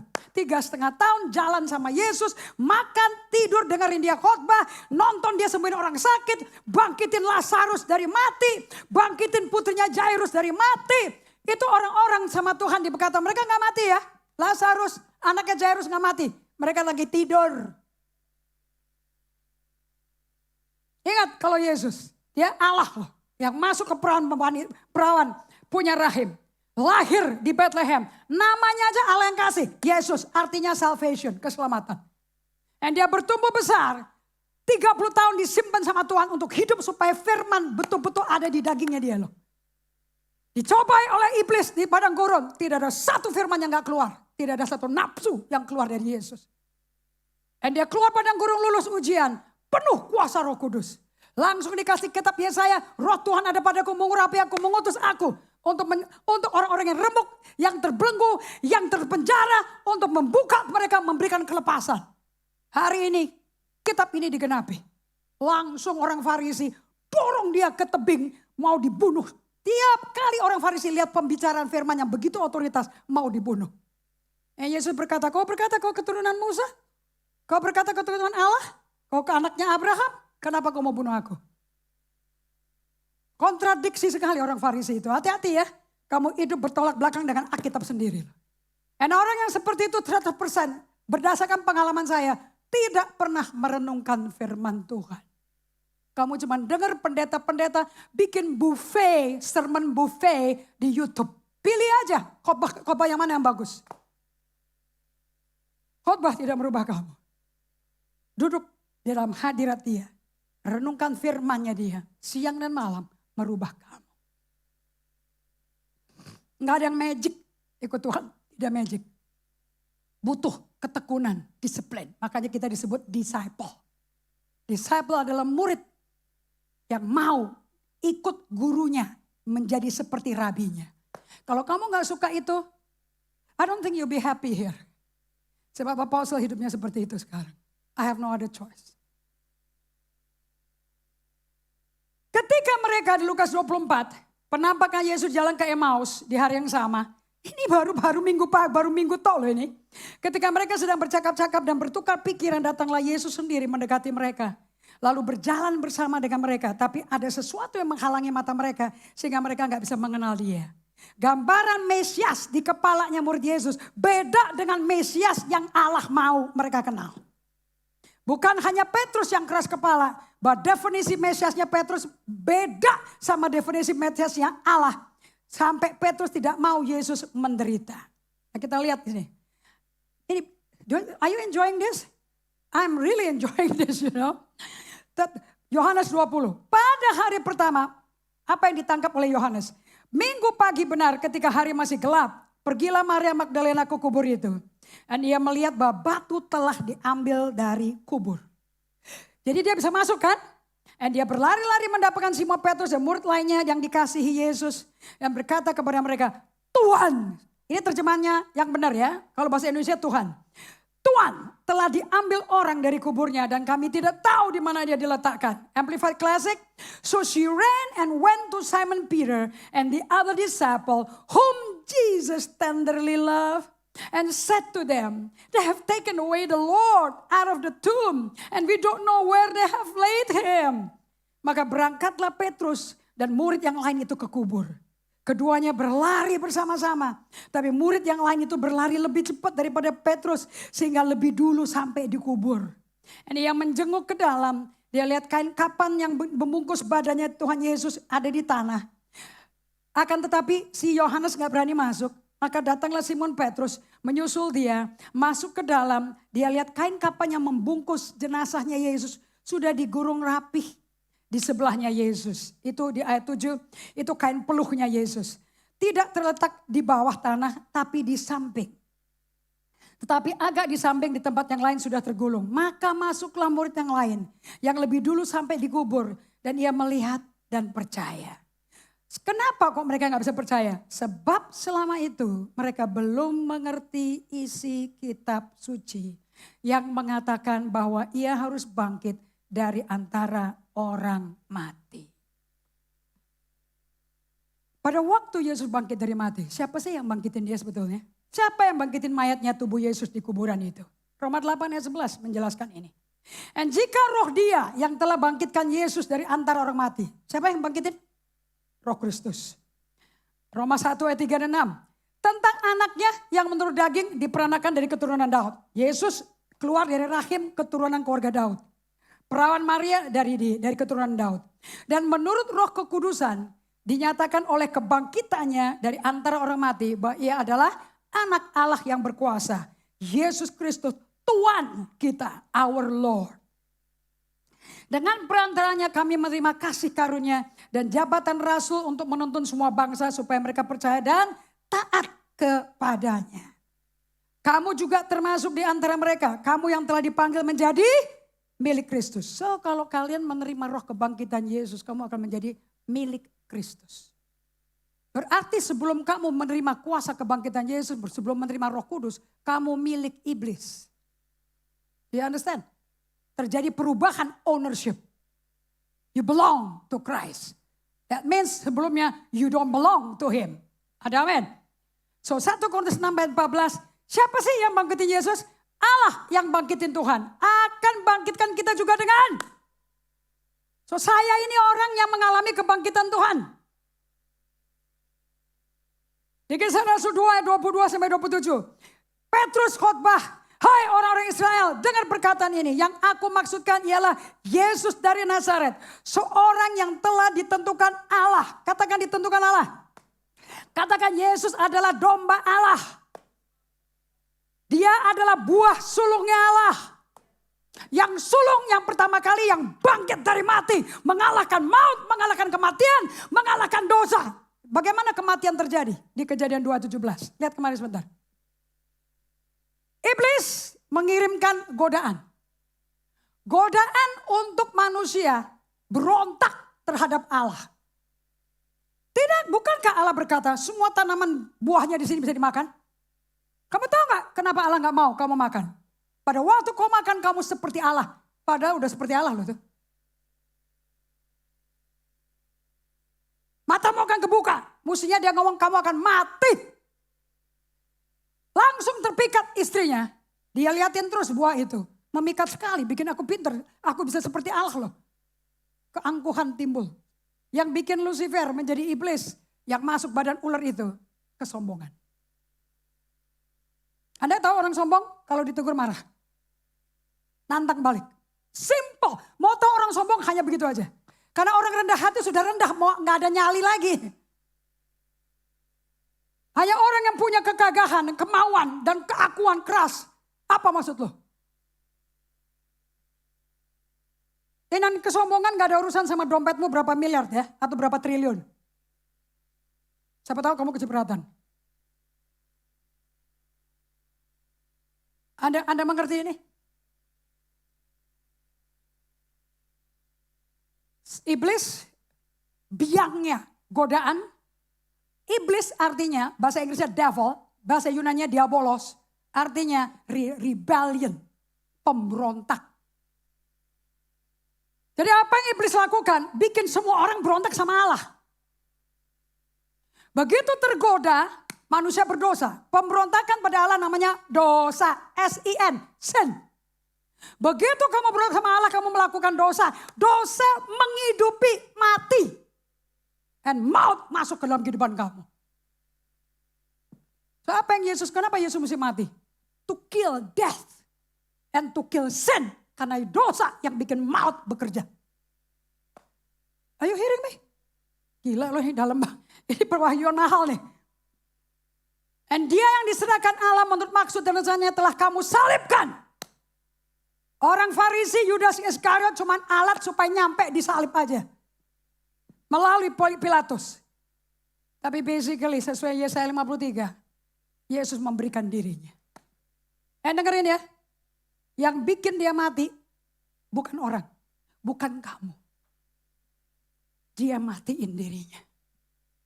Pada waktu kita semua sudah mati. Karena semua orang kita keturunannya Adam pertama. So kita lahir di bumi. Selucu-lucunya kita, sepinternya kita waktu kecil, juara di sekolah. You are a dead physically person. Kamu adalah manusia mati tanpa Allah. Kamu mati langsung. Tidak ada Allah, kamu masuk ke dalam kehidupan kekal. Tanpa Allah. And you know where it is. So pada waktu Yesus berkata, Eli, Eli lama sabachthani, mati pertama. Allah hilang dari dia. Yang kedua, Allah tidak ada di situ menjawab doanya dia. Hadiratnya Allah tidak ada sama dia. Yang ketiga, kepadamu kuserahkan nyawaku. I yield my spirit. Father, it is finished. Sudah selesai. Tiga-tiganya selesai. Pak, dia hembuskan napasnya. Langsung dia tunduk kepala. Perfect death. Menggantikan Adam pertama. Makanya dia adalah Adam terakhir. Adam yang membangkitkan, Adam yang menghidupkan. Diturunin oleh Yusuf Arimatea, masuk ke kuburan, ditutup pakai batu yang tebalnya semeter, dimasukin supaya tidak akan dicuri. Yusuf Arimatea juga pinter. Karena bisa dicuri sama tentara Romawi yang dibayar. Betul atau tidak? Ternyata pada hari ketiga, dia sudah bangkit. Di Yohanes 20. Maria yang bertemu dengan malaikat itu. Waktu dia bertanya, di mana mereka taruh badan tuanku?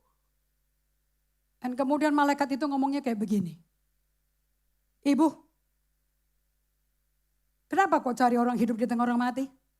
Bukan mati mayat loh ya, mati tanpa Allah. Si Maryam pikir ini penjaga taman. Kemudian Yesus putar pemanggilan dia. Maria. Begitu namanya dipanggil pribadi. Rabuni, Rabiku. Dia mau pegang, dia mau peluk Yesus. Jangan dipegang dulu. Karena aku belum kembali ke Bapakku, Bapakmu, Allahku, Allahmu. Aku mesti persembahkan darahku.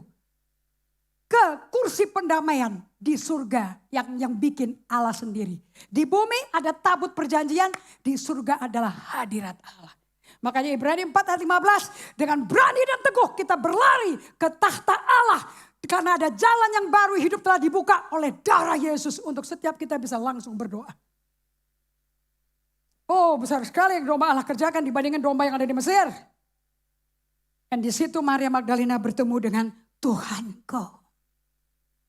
Tidak ada jadi orang jadi pengikut ke Yesus tanpa berjumpa muka ke muka. You must have personal encounter. Saya challenge kalian punya iman. Saya challenge kalian punya fondasi. Stop mengagumi, mengidolakan pendeta. Tantang Yesus itu. If you are alive, kalau memang ada yang namanya Yesus dan kau tuanya benar, buktikan ke aku. By God, dia akan buktikan ke kamu. Karena dia Allah yang hidup. Jangan ikut-ikut Kristenan, jangan kepahitan sama gembala, jangan kepahitan. Itu manusia gak sempurna semua itu. Yesus tidak pernah mengecewakan kita. Saya berdosa, saya bertobat, kembali lagi ke dia.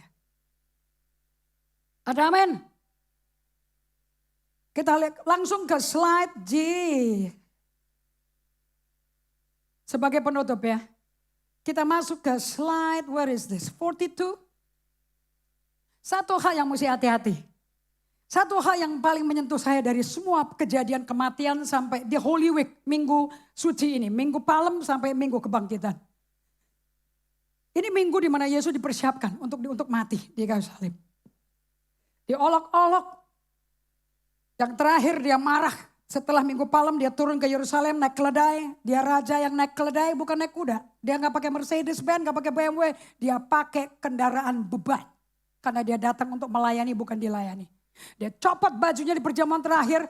Dia lap, dia cuci kakinya muridnya semua. Kalau Anda mau jadi besar di kerajaan kerajaan surga, jadi pelayan.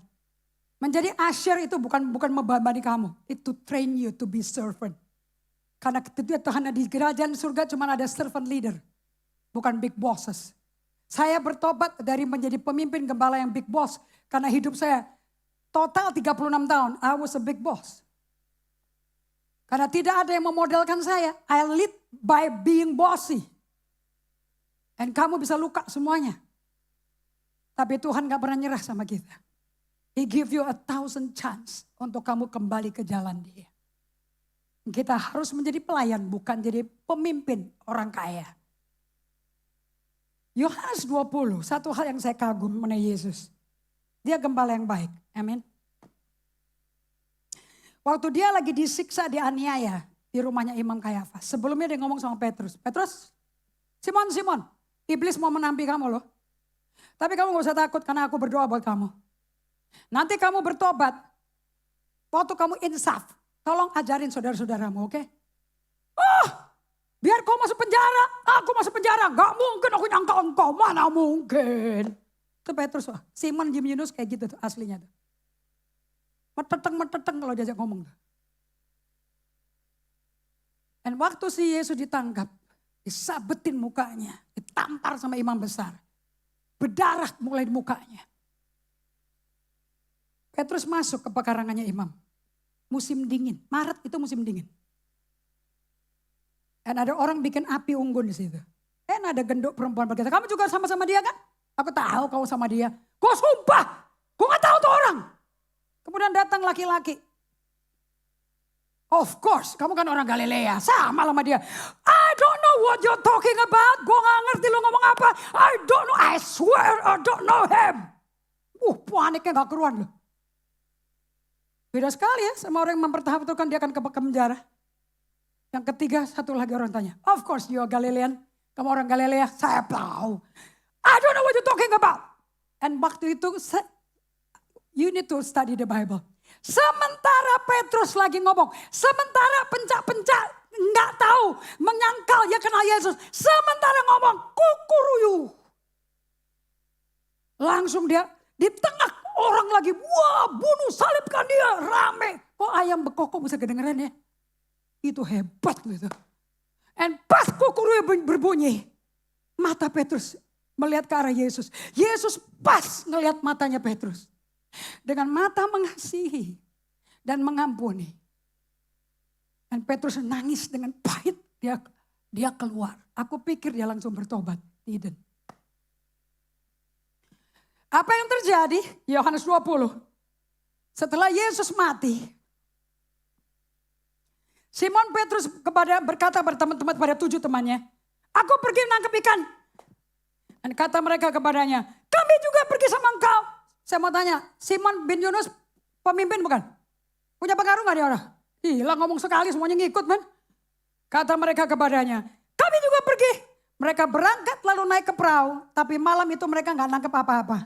Ketika hari mulai siang, Yesus berdiri di pantai. Itu Galilea ya. Akan tetapi murid-murid tidak tahu itu Yesus.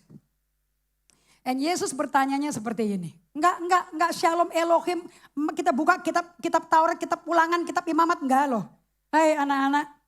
Adakah kamu punya lauk pauk? Enggak ada. Tanpa nengok loh. Pada saat itu. Yang Yesus lakukan. Dia minta. Slide 45 please. Yesus minta mereka buang jala mereka ke kanan. Dan mereka nangkep ikan. Nah pada waktu mereka nangkep ikan, Yohanes langsung berkata, Petrus, itu Tuhan. Itu Tuhan. Petrus langsung nyemplung karena dia gak pakai baju. Dan cepet-cepet dia datang ke darat. Untuk bisa menjelaskan ke Yesus. Ayat 9. Ketika mereka tiba di darat, mereka melihat sudah ada api arang dan di atasnya ikan dan roti. Ngomong sama kiri kanannya, tuh gembala agung kita bisa masak. Gak usah pakai Gojek. Ayat 10. Kata Yesus kepada mereka, bawalah beberapa ikan yang baru kamu tangkap itu. Dan Simon Petrus naik ke perahu, lalu menghela jala itu ke darat, penuh ikan besar 153 ekor. Sungguh sebanyak itu jala itu tidak koyak. Dan kata Yesus kepada mereka, mari sarapanlah. Gak ada condemnation ya. Anda tahu gak sebetulnya apa yang terjadi? Yesus lagi rewind apa yang terjadi waktu dia pertama kali manggil Petrus. Slide 42. Rasul Yohanes ingatkan panggilannya Tuhan Yesus ke Simon. Di Lukas 5 Yesus berkata, ayo kita bertolak tempat yang dalam, tebarkan jalamu. Dan Simon ngotot, guru sepanjang malam, lu tukang kayu tahu apa sih? Kita kan tukang ikan, kerja keras gak ada ikan. Tapi karena engkau menyuruhnya, nantang deh. Aku akan tebarkan jala juga. Setelah mereka melakukan, mereka nangkap sejumlah besar jala mau koyak. Lalu mereka memberi isyarat pada teman-temannya di perahu yang lain. Yuk bantu dong, ambil ikannya ini. Dan mereka datang mengisi kedua perahu itu, hampir tenggelam. Ketika Simon Petrus melihat hal itu, dia tersungkur di depan Yesus. Dan dia bertobat, Tuhan pergi deh, aku ini orang berdosa. Sebab ia dan semua orang yang bersama-sama dengan dia takjub karena banyaknya ikan yang mereka tangkap. Anda mau tahu kenapa mereka lupa panggilan ini? Karena yang dilihat berkatnya, bukan Tuhannya. Mereka lihat mujizatnya, bukan pembuat mujizatnya. Hati-hati, kamu datang ke ibadah manapun di Indonesia, yang kau cari mujizat, bukan pembuat mujizat. One day, tekanan hidup akan bikin kamu murtad. One day, apa yang kau tuntut, belum tentu Tuhan yang menjawab. Demikian juga Yakobus, Yohanes anak Zebedius. Kata Yesus kepada Simon, jangan takut. Mulai dari sekarang engkau akan menjala manusia. Saya mau tanya, Yesus perkarakan gak dosamu? Yesus perkarakan gak dosanya? Bukankah Petrus bertobat? Tuhan pergi deh, aku udah berdosa. Yesus perkarakan gak? Dosamu udah diampuni, dosamu terlalu berat. Ada gak dibilang? No, hari ini aku panggil kau jadi penjala manusia. Dia lupa panggilan ini. Dan Yesus setelah bangkit dari mati, yang dia cari cuma satu, Petrus. Anda mau tahu membuat seorang jadi murid? Anda gak bisa jauh dari orang yang memuridkan. Dan Yesus cari terus. Yesus cari terus. Gak tergantung sama gembalamu yang fisik ini, gak ada. You and Jesus. Because the call is from God, bukan dari gembala manusia. Kalau kamu gak punya panggilan dan encounter langsung sama Tuhan, I don't think you are genuine.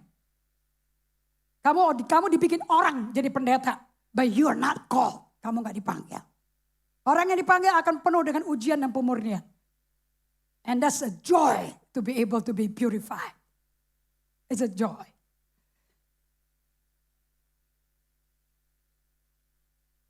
Sebagai penutup, mau ditutup terus ya. Tapi gak tutup-tutup saya ini, bagaimana ini?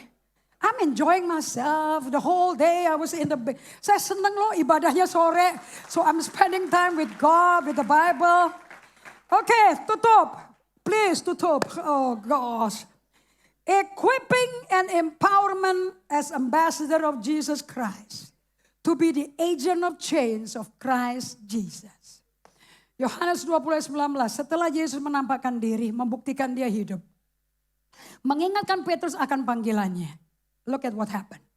Ketika hari sudah malam pada hari pertama minggu itu. Masih di hari minggu gak tuh? Banyak sekali kan yang terjadi. Berkumpullah murid-murid Yesus di suatu tempat dengan pintu-pintu terkunci karena mereka takut kepada orang-orang Yahudi. Dan pada waktu itu datanglah Yesus dan berdiri di tengah-tengah mereka dan berkata, damai sejahtera bagi kamu. Saya gak bisa nulis semua ayatnya ya. Mereka lagi ngumpet di rumah, digembokin semua takut sama tentara Romawi. Sama Imam Farisi. So Yesus pakai tubuh yang dibangkitkan, plung, dia masuk ke tembok itu. Dan dia berkata, shalom, damai sejahtera bagimu. Ini badan roh loh ini. Dan sesudah berkata demikian, dia menunjukkan tangannya dan lambungnya kepada mereka. Murid itu dengan sukacita mereka melihat, aku melihat Tuhan. Kata Yesus sekali lagi, shalom bagi kamu semua. Sama seperti Bapa ngutus aku, demikian juga sekarang aku ngutus kamu. Dan setelah berkata demikian, ia mengembusi mereka dan berkata, terimalah Roh Kudus. Siapa itu Roh Kudus itu? Itu roh yang diambil dari dia. Eli, Eli, lama sabachthani. Itu roh yang bikin Yesus tidak ada di hadirat Allah. Itu roh yang bikin manusia roh dia hidup. Itu dikasih ke kita semua. Untuk menjadi saksi Kristus. Bukan jagoan khotbah. Bukan pengkhotbah. But be a genuine witness of Jesus Christ. Anda mesti lihat apa yang terjadi pada 12 rasul itu. Petrus yang nyangkal 3 kali dan sakit dan malu sekali. Berubah setelah dia menerima embusan. Terimalah Roh Kudus. Yesus ngapain? Karena Roh Allah ada di dalam Yesus. Kembali diberikan. Baru manusia kembali ke kodrat aslinya. Allah di dalam kamu. Tujuan kamu datang kemari untuk ngalami itu. It's given. Makanya kita bisa berkata, haleluya, Jesus is alive. So what? He want to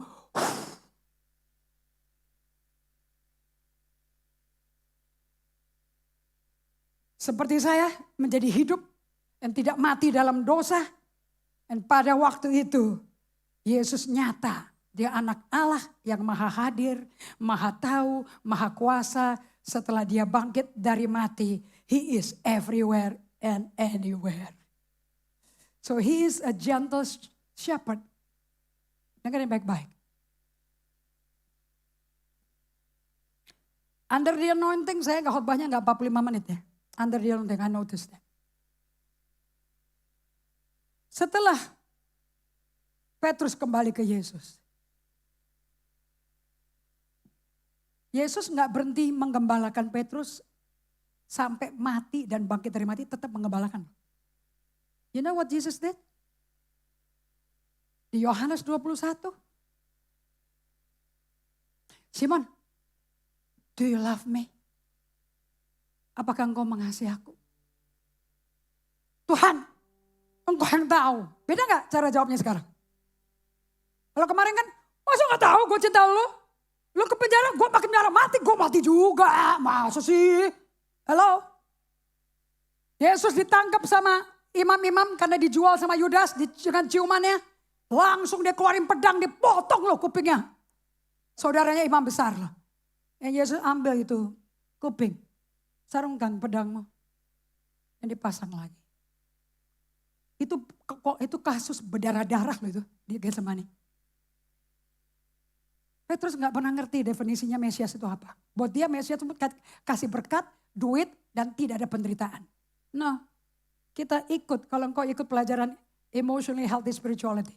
Follow the crucified Jesus, not the Western Christ. Ikut Yesus yang disalibkan, bukan ikut Yesus gaya Amerika.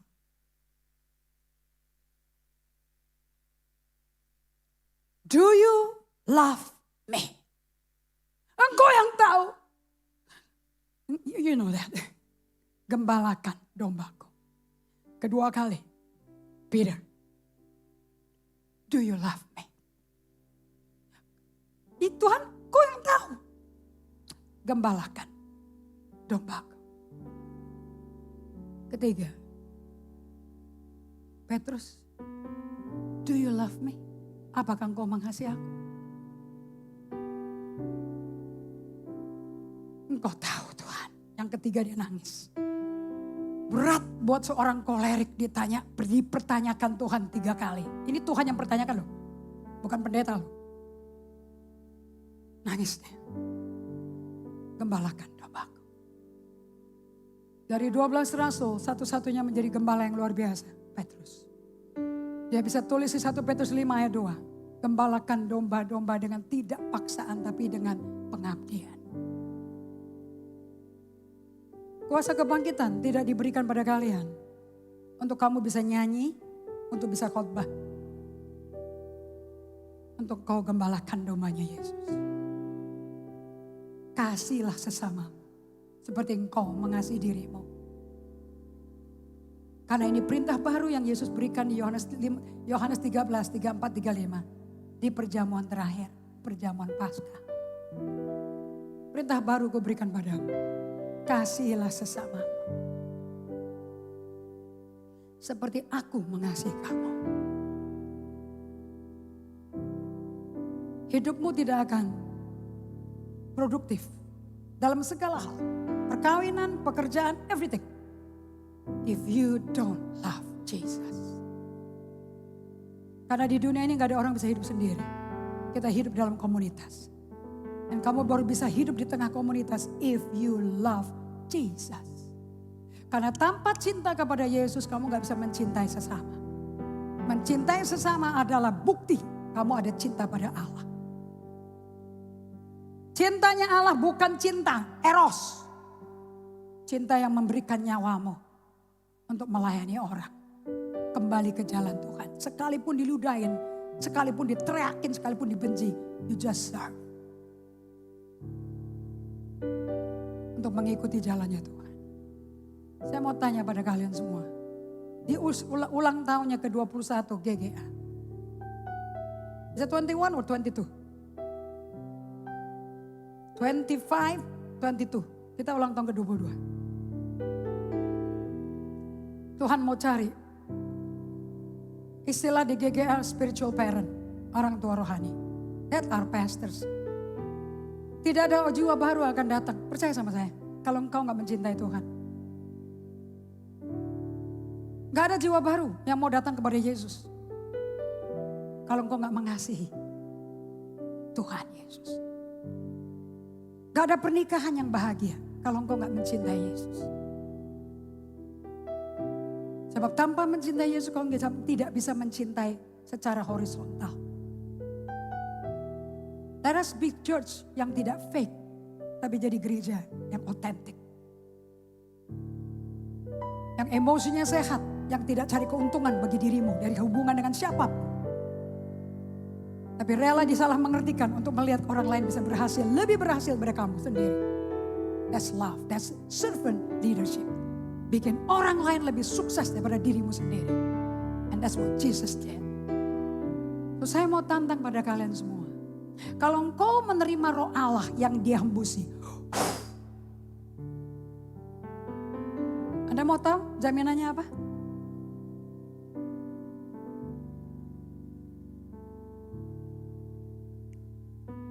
Anda akan hidup di dalam hadirat Allah. Kamu akan hidup dengan roh Allah di dalam kamu.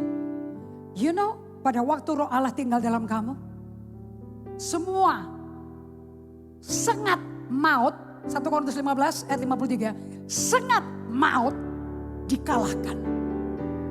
Maut digerakkan oleh dosa. Dosa digerakkan oleh iblis. Si pemberontaknya Allah. Bikin kamu berontak sama firman Tuhan. Pada waktu kamu menerima roh kebangkitan Yesus. Dan kamu bersembunyi dalam hadiratnya dan kamu hidup dalam darahnya Yesus. Lebah yang tidak ada sengat itu. Si dosa itu. Gak ada kuasanya lagi. Akibatnya maut tidak akan turun pada kamu. Akibatnya engkau hidup dalam kuasa Roh Kudus. Boleh nyanyi. Death, where is your sting? Sin, where is your sting? Yesus mati di kayu salib, bangkit pada hari ketiga. Dia kalahkan iblis. Dia kalahkan sengatnya dosa. Dia kalahkan sengatnya maut. Sehingga kau tidak hidup dalam kematian. Kau hidup dalam kehidupan kekal. I come, aku datang untuk memberi kau hidup. Dan hidup berkelimpahan. Bukan kematian, bukan hukuman. Itulah Yesus. Saya tidak mau kasih jawaban yang tidak praktis. You will live with God in the presence of God. Kamu akan mengalami restorasi, kamu akan mengalami kesembuhan batin, kamu akan mengalami pendewasaan rohani, emosimu akan bertumbuh dewasa semakin kuat because He is the resurrection power of God yang tinggal dalam kamu. Tidak ada tantangan yang tidak membawa engkau ekskalasi ke tempat lebih tinggi. Tidak ada. Tundukkan kepala.